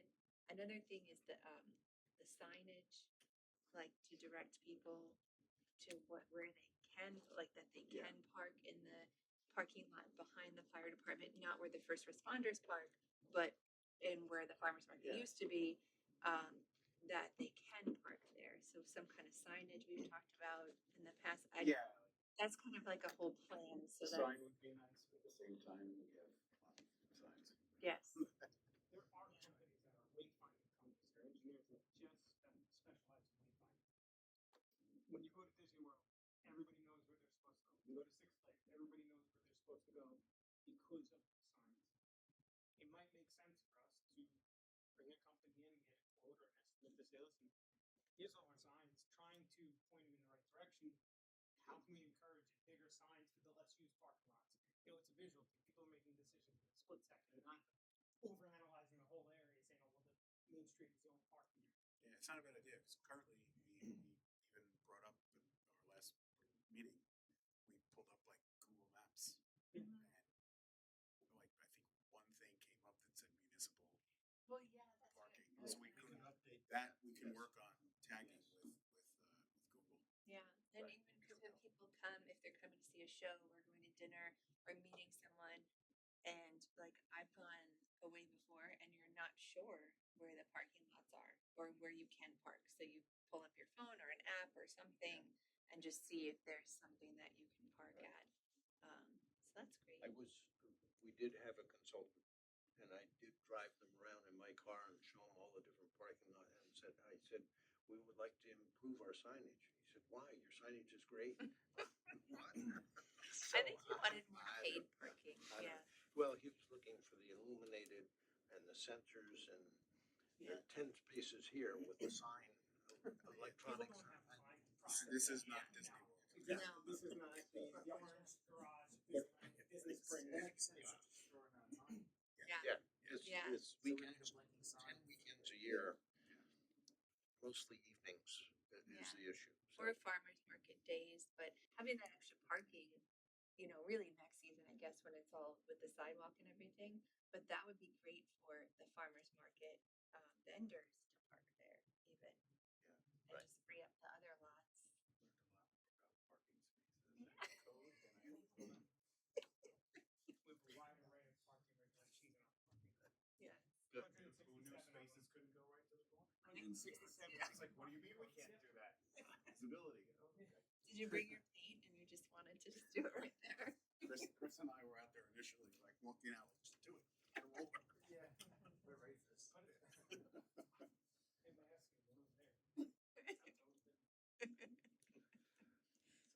Okay, well, thank you. Next one is just a brief update on phase 2 and 3 sewer, and actually phase 1.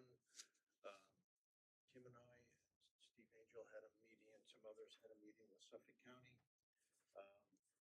We had verbal agreement, didn't see it in writing, that this season, all things going well, will be counted towards the phase 1 final calculations for the phase 1 flow. I think everybody there was in agreement that that was acceptable. For phase 2 and phase 3 sewering, they're in agreement that we should go into a feasibility study. Suffolk County has even said that they have some funding available to help with the feasibility study for those things and start moving forward with phase 2 and 3. The one topic that did come up that I think is important that was that I was under the impression the school is in the process of developing plans for an on-site system. Apparently those have fallen through because of cost factors and things like that. So I think we should include the schools in our phase 2 and 3 concepts, so school flow, just to see if we can accommodate them because they are big contributors to the situation. So that will increase, we will have to increase coordination because obviously the elementary school is not in the village, it's in the town. So it'll complicate things a little bit, but I think it should be part of the feasibility study at least. So we are moving forward. Okay? Anything to add, Kim? Yeah, we are moving forward. We're trying to, like with the pack and what came up, once we know what our flow is, we can see how much is left in phase 1 to accommodate any other changes of use and hopefully lift the building moratorium that we have. So hopefully that will all change in September once we have those numbers. And then the people that have put in the applications and want to change things can legally do so and move on and be ready for next season. We do have a couple of people that are waiting to proceed with improvements, change of use kind of things. Yep, and then with phase 2 and 3, we can see, you know, what that would look like and how much they're projecting you would need, and you know, even knowing what the PAC is doing and maybe some other projects going on, we can try to accommodate, you know, future change of uses and things to go along with those 2 phases. And one encouraging thing came up that I didn't think of is if we include the schools in flow calculations, their season is opposite the phase 1 season. So they may counteract and be able to help each other out and wouldn't have to increase the total flow as much because the seasons are opposite each other. So that hopefully that consideration will help as well. We should point out that 2 big intercepts are still not connected. Yes. The Mark Leader Grill property, I thought they put everything. Well, they paid a down payment that Chris. Yeah, but it's all into the, but it's up, now it's Suffolk County. Also, the patio, which we thought would be connected by now, they're not connected either. And what I'm afraid of, talking about determining capacity, I mean, I think that Ed Romaine and Charlie Bartha are on our side, thinks that we should do this at the end of the season. But I know that there are other people that are at DPW, like Janice, their engineer, and we don't have the great unknown, we still have the unknown, these big users. We could have a problem. I'm sending, I sent an email to the patio encouraging them, because these people sit back, they say, oh, we hired an engineer, we hired a contractor. We're done. But they're not. They gotta connect. And so I'm writing a letter to, I'm gonna write a letter to, and I'll show it to you beforehand, to the Margarita Grill owners and their lawyer anyway, to say that I originally said you had to do this by Memorial Day. But it turns out I'm gonna be on vacation. I said, listen, that I'm gonna say basically that the village, because of my vacation, is gonna put this off, not because of the goodness of their heart, but just because I should be around when we go after you. And so I'm gonna send, I've sent Gary that letter already. We haven't sued Gary, we sued the Margarita Grill people already. Well, you did have a meeting with the And attorney. yeah, and Christopher Forsyth kept pushing it. Yeah. But I don't think the lawyer, and I don't think he is pushing his contractors. Like, you know, it's okay. I think that I fully intend to go after him when I come back from vacation if he's not connected. Not gonna connect, but Well, then he's can't gonna, imagine. we're gonna try Do they this. have a date that they're, or they? I haven't had a chance to chase the plumber now. Yeah. Is it the plumber or is it the Suffolk County test results or whatever? Well, I mean, you put everything in, they give us Suffolk County, well, so first they gotta do the test. So they pump everything, they do the test has to go out to make sure there's nothing. Right. Right. Nothing. In the ground, right? And so that takes, I don't know, I did it took a month or whatever to get back. And then after that, it goes to Suffolk County, then they get the approval. And then they do it, but I don't know, there's a way that we can, Did they test you doing this? yeah, they did. They did. They did. Okay. But is there a way that we can expedite this? Can we just impose a timeline to be connected? No, we already have. We have. We have.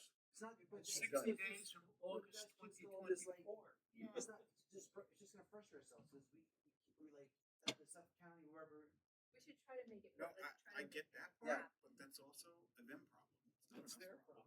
They should have been connected already. But it's no, I gonna be realize that, hard but for us. we wanted to get it, done, all Yeah. we're doing is, we need to find a way to get it done, not just Yes. say, hey, this is gonna have to, we don't do it, like, how do we get this thing done, is it, can we make a call to Suffolk County and say, listen, we need this approved so we can do this, you know, the way to expedite it. I think we need to find out where they are Yeah. in the process. So why don't we start with that, and then you know That would be a Brad question, but I Suffolk guess my County, point The is Suffolk County hasn't been holding many of these permits very long. no, they Right. don't. But I know the They've been pretty contractor good about it, could actually, take a but- while. right, but So my point for the contractor, it being them problem, I get it. But if we gave them a deadline and we're imposing a fine or whatever, yes, I would imagine if a business is paying X amount of dollars per day for not being connected, there's, That's part of the lawsuit. but I would imagine that's the fire to move for you, as the contractor. what's the goal? But like to Chris's point, that we just want it to be done so we can move forward. And so instead of like just yelling at them to do it, which they're not doing it, But listen, if we there's can somebody try we can call to move it along. Yeah, I'll call too. As long as we're sticking to our guides. Yeah. Well, Basically, I I think intend, we because should we've really. been, I mean, this has been going on for too long. I intend, when I come back, 2 weeks, if they haven't done it, I'm gonna try to go to court to close down the restaurants. And, I mean, it's not gonna happen that first day, but I threatened them with that in December. Oh, no, we threatened it in August of last year with the notice that I drafted for Brad. I mean, this is not today, you know. insane. Yes, I think we've been very patient and we've been very helpful, especially, so it is there. So you should all know that I'm gonna make a big, when I come back, if they're not connected, even though there may be a reason because they're delayed so far, I'm gonna push.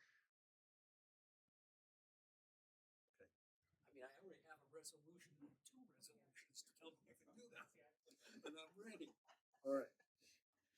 Thanks for happy vacation. Any other questions?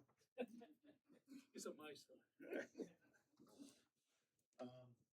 Maria Moore, Main Street entrance, Maria Moore Park, Main Street entrance. Oh, yes, Our- okay. Our deputy Bill has the floor here. This information I pictures, please don't judge. We were just trying to put together something that would be, have some papers, does not have to go all the way, so we'll start with that. And, it would be not that same arbor, it would be this one here without the points on the top and a little bit rounder. The width is as wide as we can make it for that part, if you want to see this. And the point of it is to make a nicer entrance to the park so people know it's there. To put some pavers in so that the stones don't come out onto the sidewalk. And then we'll have a sign a little bit smaller than that. Open to changes with the sign. And we want to make sure it's wide enough and tall enough for when we have NBA players come in and they want to walk through the park that they can fit comfortably, right? That's what it said. What? NBA players when they come in, yes, when they visit us. Well, we have to plan for the future because the Americans are getting taller. They are, yes, they are, yes. So to make it wide enough and to make it tall enough, so we might have to, if we do purchase something like that, Arbor, we might have to, put it on some kind of platform on the side to make it a little bit higher. I'm also open to other ones, it doesn't have to be from there. But just to get something up there would be nice, so that it's, people can locate it and know what it is. No, it's over here. It's an AI picture and that's the best you can do. Change this, change Matt. that. Please take this. I'll make much better. I'll take Take it. it out of I'll the get it. sidewalk. Yeah, and we wanna center it too, so, it would, right now, it's not centered, cause there's some other trees, so the goal would be to center it, make it as wide as we can, and then hopefully have some kind of vines growing up eventually. I'm not great at that, so. It'd be nice to have, Let's take fines. what, all these trees, are these trees AI? No, those No, are they're good, there. including the gray, dark brown ones, those are dying. Yeah, No, It'd be yes, nice, those are- they're there. it'll be a way nicer entrance to there, or be like just an alley of trees. I know. I wasn't sure how that would look because of the roots. Like, I don't know how much space is really there, but yes, that would look nice. Like a nice walkway. You know, just have like trees going all the way down, and the trees Yeah. end up creating like on their own, they end up creating like a tunnel of, Yeah, it's a great look. It'll kind of. it is a nice look. The only problem with the trees is you have the other side of the fence is their driveway, it's an active driveway, and it is like exactly 8 foot. Well, that's why I was There's no thinking room, their dumpster, their this garbage could truck. be like centered. I'm not sure how much space is our property. Do you know? The fence line is the property. Do you know if that's like And then on from the other fence to side the is- other side? Right near that place, right near the edge of the fence line is ours. Okay. Do you think that's how wide do you think that is? Maybe 10 to 11 foot, Okay. like from fence to hedge. Or there's small trees.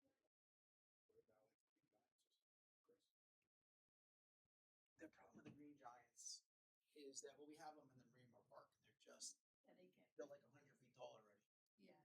And the problem is we have to trim them up all the time, keep them tight. But I think it would look way nicer if we had these trees that bloom in the spring, and we do it all the time for like dining tables, and then the alley of trees on the other side of it. Yes. What kind of trees are they called? Do you know? just asked. I know, I Maybe said it's it 5 seconds ago. That would have been the perfect person to ask. I know the name of the trees, I just can't think of it off my head. Okay, well, text me and I'll look into Okay. it. Cause, Wait, so if if they they- can fit, that'd be great. You know, it's more of a skinny trunk, but then it's up here, and so they kind of grow together going down. Is that what the synagogue has? Therefore, one's a synagogue. I No, love- no, not that fancy. Those are like poodles of trees. I love those. They look very Squares. Yeah. Yeah, some of them are flowy, but Yeah, okay. But you have a good eye for this, so just text me. Okay. But any questions about the arbor? Making it centered, making it wide enough to accommodate people, tall enough, So it's all something wide, nice. So the arbor plus the trees? Or just the trees? Well, it's gonna be the arbor, some pavers, and if we can fit the trees, that would be really Maybe we nice. should go over it. I Yeah. think papers go Okay. away. I don't like rocks. I don't like rocks.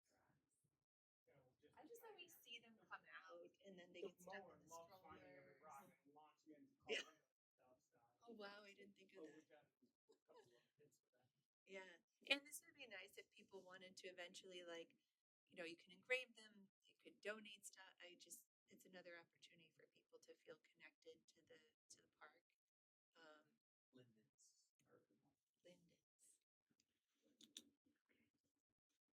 Lindens. That's what happens. London plates are great. They're People wild. too. Beautiful. Yeah, they grow well over there. Yeah. That's what's I just think I think that's one of those ones that like even we start with small trees, like over time it's just gonna end up being a beautiful. Just get better and better. And have some benches in between the trees going down. That would be really nice. Linden trees, okay.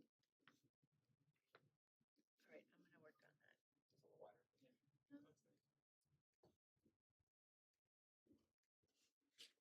nice. Okay, anything else? There's also the pergola company that built pergolas for us. They use like Yes. Yes. Right. Yeah, I'd like to start.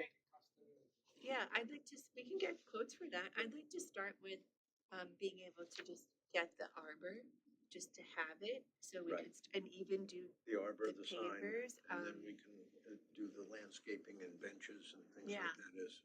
I just wanna see how much space is, like, I Available. know, yeah, Yeah. because I know the roots and I the think trees need The some paver space. walkway is probably one of the primary concerns. Mhm. And the arbor and the signage. Yes. To get it more welcoming, let people know. Because I did coincidentally go on a tour with Eyewitness News. It's supposed to be aired, I guess, this Saturday. They were gonna let me know. And they went and saw Juliana at the PAC and the Chamber and some other entities. They're doing a feature on West Hampton Beach. And I took them back there. They were astounded. They've been to West Hampton Beach, never been back there. Yeah, So it's, yeah, no one has, even for the It's- kids you know, a events lot of that they do people go. I down mean, there. Yeah. it's not crowded, which is a good thing, I guess. Yeah, It's I nice. have had a It's wedding like there. it's a nice, Yeah. quiet. It's a way. I was blown away that day I found it back there when I So why is that there? Not the new one, the old one that was back there. Yeah. I want to touch it. It's a great Yeah, place to we go had- hide in I the just middle of want Main Street. to That's- make Big Road, so it's easy to maintain and have that, be able to do the vines up and like Chris said, have the trees, that would just look so nice. Yeah. I know. Okay. Yeah, I've gotta see. Oh, Sorry.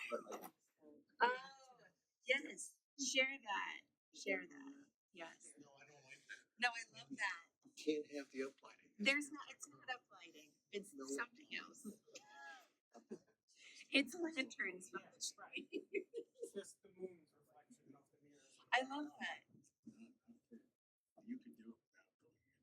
dark skies. But Gotta be careful. We have our own. We have to, okay, all right. All right. Okay. Chris, Well, I it love might that. be That's a great. security issue, so, and it's gonna get in the way of the cameras that we just put on. I can picture that. No, Okay.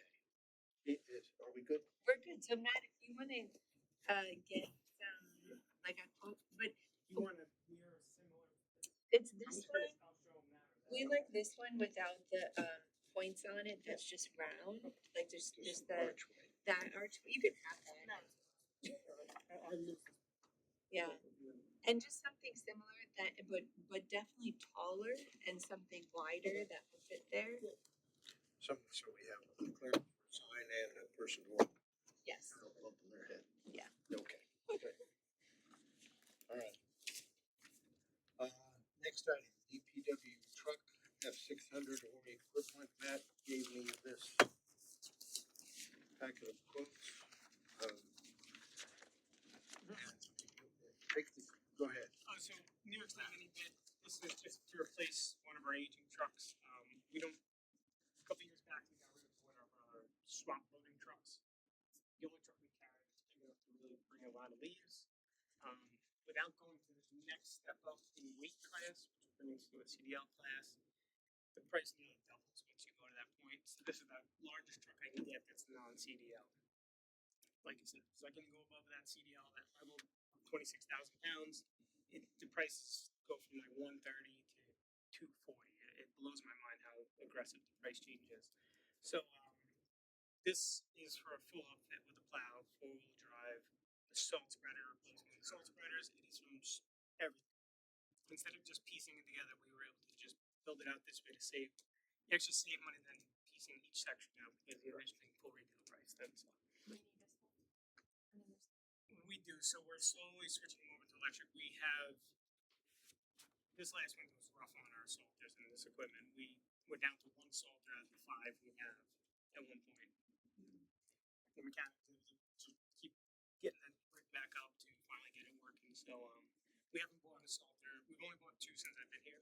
And prior to that, some of these salters like 25 years old. They're yeah, that's what I said. Yeah, they don't end well. They don't last very long. So this is with the full upbuild with the plow, salt spreader, the swap go laddies, which we can actually dump. It's almost like a roll off. It comes with the trucks in like a miniature roll off. This way we can handle more leaves and stuff. Quote seems to be from motorsport. It is. So that's New York State mini bids, new system. I don't like it. You have to email each vendors directly, and you have to monitor who responded, who didn't. We were only able to get 3 responses. So out of the 12 people we emailed, 15 companies we emailed. Yes. We had budgeted for this at the beginning of this year. I held it because I tend to hold my money for in case something catastrophic goes down. Because if I lose the payload, I have to wait the next budget year. I got to buy it. So when it's a truck or something specific like that, I tend to just hold off till the end of the fiscal year, which is exactly lined up this way. Okay. And then so now we'll have a salter and a plow and a truck that can do leaves, right? And it doesn't have to be a CDL driver.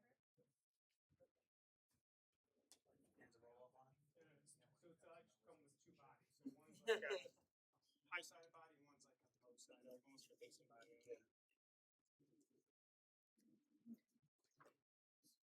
Sounds like it's a needed piece of equipment. Right. So. And we are hoping to get some reimbursement from FEMA with the storm damages and everything, so maybe that could offset that.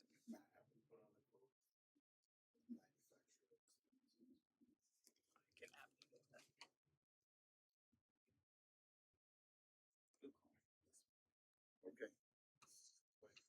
Yeah. I usually do. I can Speak to the Ford ones. Yep. Sure, Chevy has similar, but definitely a manufacturer one. Yeah. Okay. Any other questions? Okay.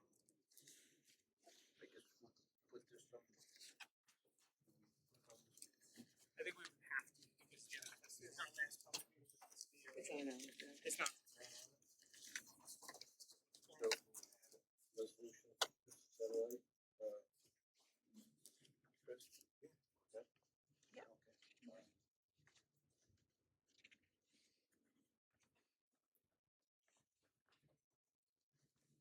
Okay. All right. Okay.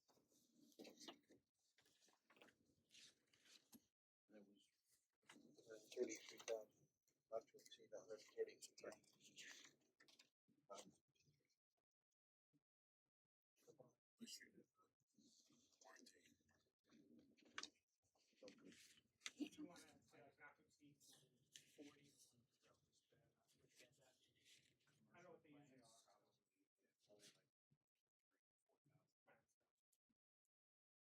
36.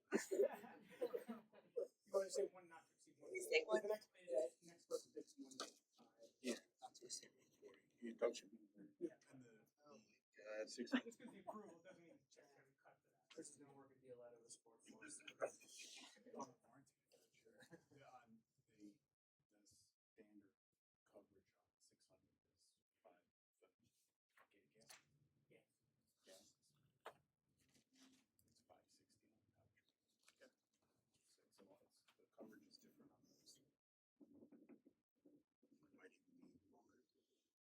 So the coverage is different on those. Might even be longer. Yeah. Just the years we take first. Okay. I'm good on that. Don't go away. We have resolutions. Ready to read. Ready to read. Moving on from the work session portion now into the resolutions. There's no regular meeting, so we can pass through the action. So you see on page 3, we've arranged for Chris Minch to have a long resolution. I know. Me too. We'll just. We got it. Okay. We'll go through this. Yeah. Okay. All right. You ready for the ratification of DPW contract? Okay. Go ahead. Resolved that the Board of Trustees hereby authorizes the ratification of DPW union contract effective June 1st, 2026. All in favor? Aye. Resolved that the price quoted by Roseburg Contracting in the amount not to exceed $306,308 for the street, curb, and sidewalk repair of Mill Road and Sunset Avenue to be paid from account GL account code A5110.407 CHIPS improvements, and the remainder to be paid from account GL code A5110.408. Permanent improvements are hereby accepted. Second. All in favor? Aye. Whereas the Village of West Hampton Beach has advertised bids for the operation of the Rogers Beach concession at the Village Pavilion for the 2026 summer season based upon the specification on file with the Village Clerk, and whereas 3 bids received, open, and is the highest responsive bidder. You have to read it, Zachariah. Whereas these were received, opened, and Zachariah Smith is the highest responsive bidder, and now therefore be resolved that the bid submitted in the amount of $7,000 and 2% of the gross receipts by Zachariah Smith. Zachariah Smith. Smith? Okay. Is hereby accepted subject to conditions of receiving Suffolk County Health Department approval and all the needed insurance. Second. All in favor? Aye. Resolved that the Board of Trustees hereby accepts the proposal submitted by Thornwood Construction East to replace the roof of the gazebo on the green at a cost not to exceed $29,300 to be paid out of GL account code CM7110 Parks Maintenance Green. Second. All in favor? Aye. Resolved that the Board of Trustees hereby authorizes the following semi-monthly salary, $3,523.88, effective June 1st, 2026. Second. Say, for senior police aide, but it doesn't say who. Like, does it usually say a name? We only have one. Okay. Position. All right. I'll second it. All in favor? Aye. Resolved that the Board of Trustees hereby approves an additional $500 increase to the 10 Village Hall staff members' salaries effective June 1st, 2026. All in favor? Aye. Resolved that the Village Clerk Treasurer is hereby directed to post a published notice of public hearing on Thursday, June 4th, 2026 at 5 p.m. at the Village Hall to discuss the special exception application submitted by Marcus Finchie to construct 2 second-floor dwelling units at 161 Montauk Island, Second. All in favor? Aye. And Kim, why don't you use that wording? Publish, post, public hearing for, who promise a public hearing?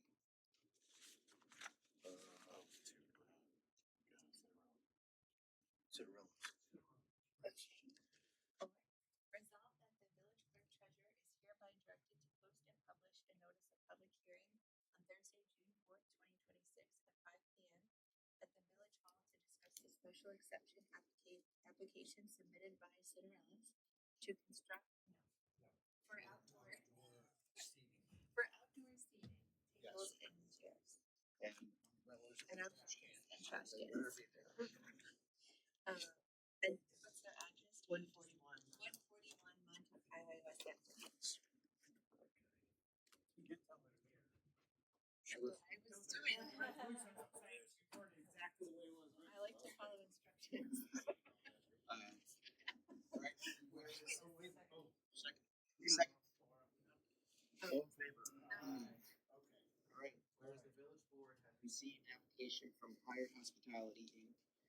doing business as Grace Gift and Grit to have a taste of West Hampton Beach on the Great Lawn on Saturday, June 20th, 2026 perimeters, which are set forth on the map submitted with application. And whereas Hired Hospitality Inc.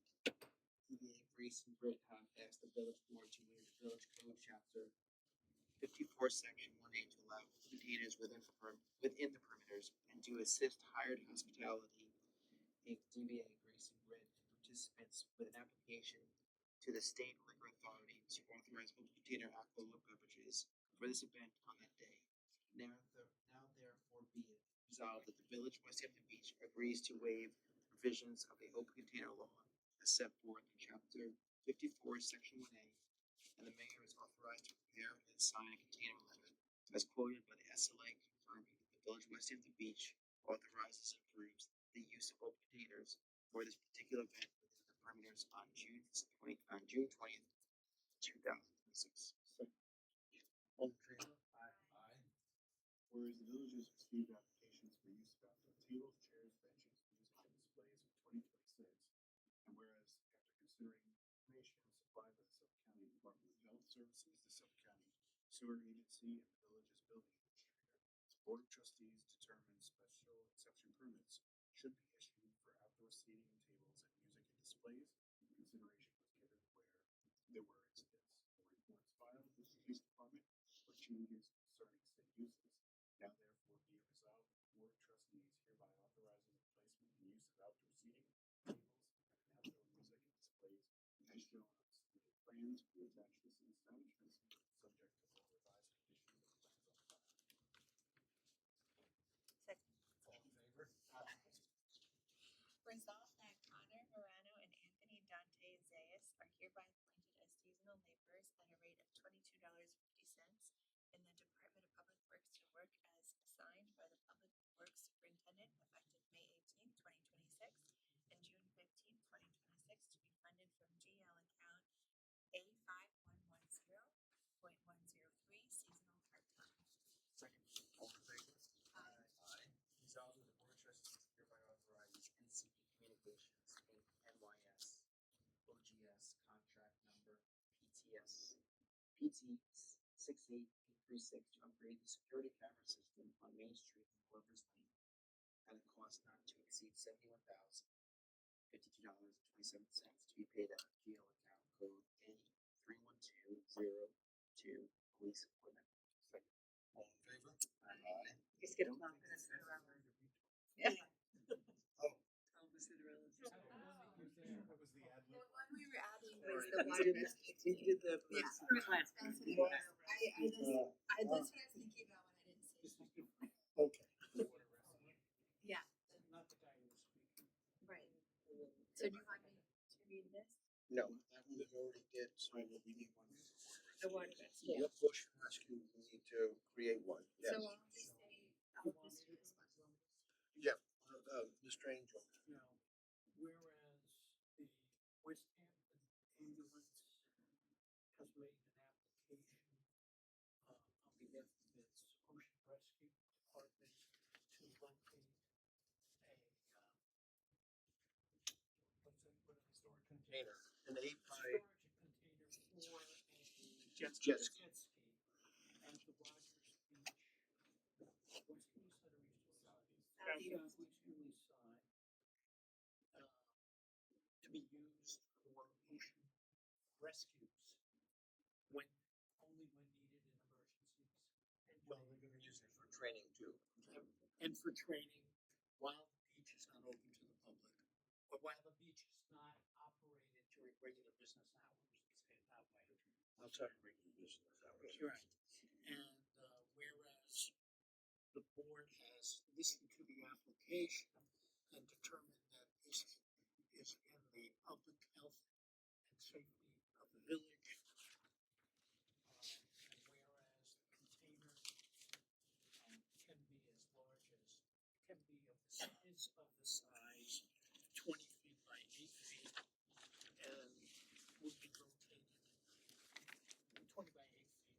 Now therefore be it resolved that the West Hampton Beach ambulance is authorized to place a 20-foot by 8-foot container to their expense. At their expense, at the southeast corner of the parking area of Rogers Beach, in order to store a jet ski and necessary beach trailer to be used for ocean rescue and educational training purposes at times other than during the busy parts of the day. Outside of business hours. Outside of business hours. Second.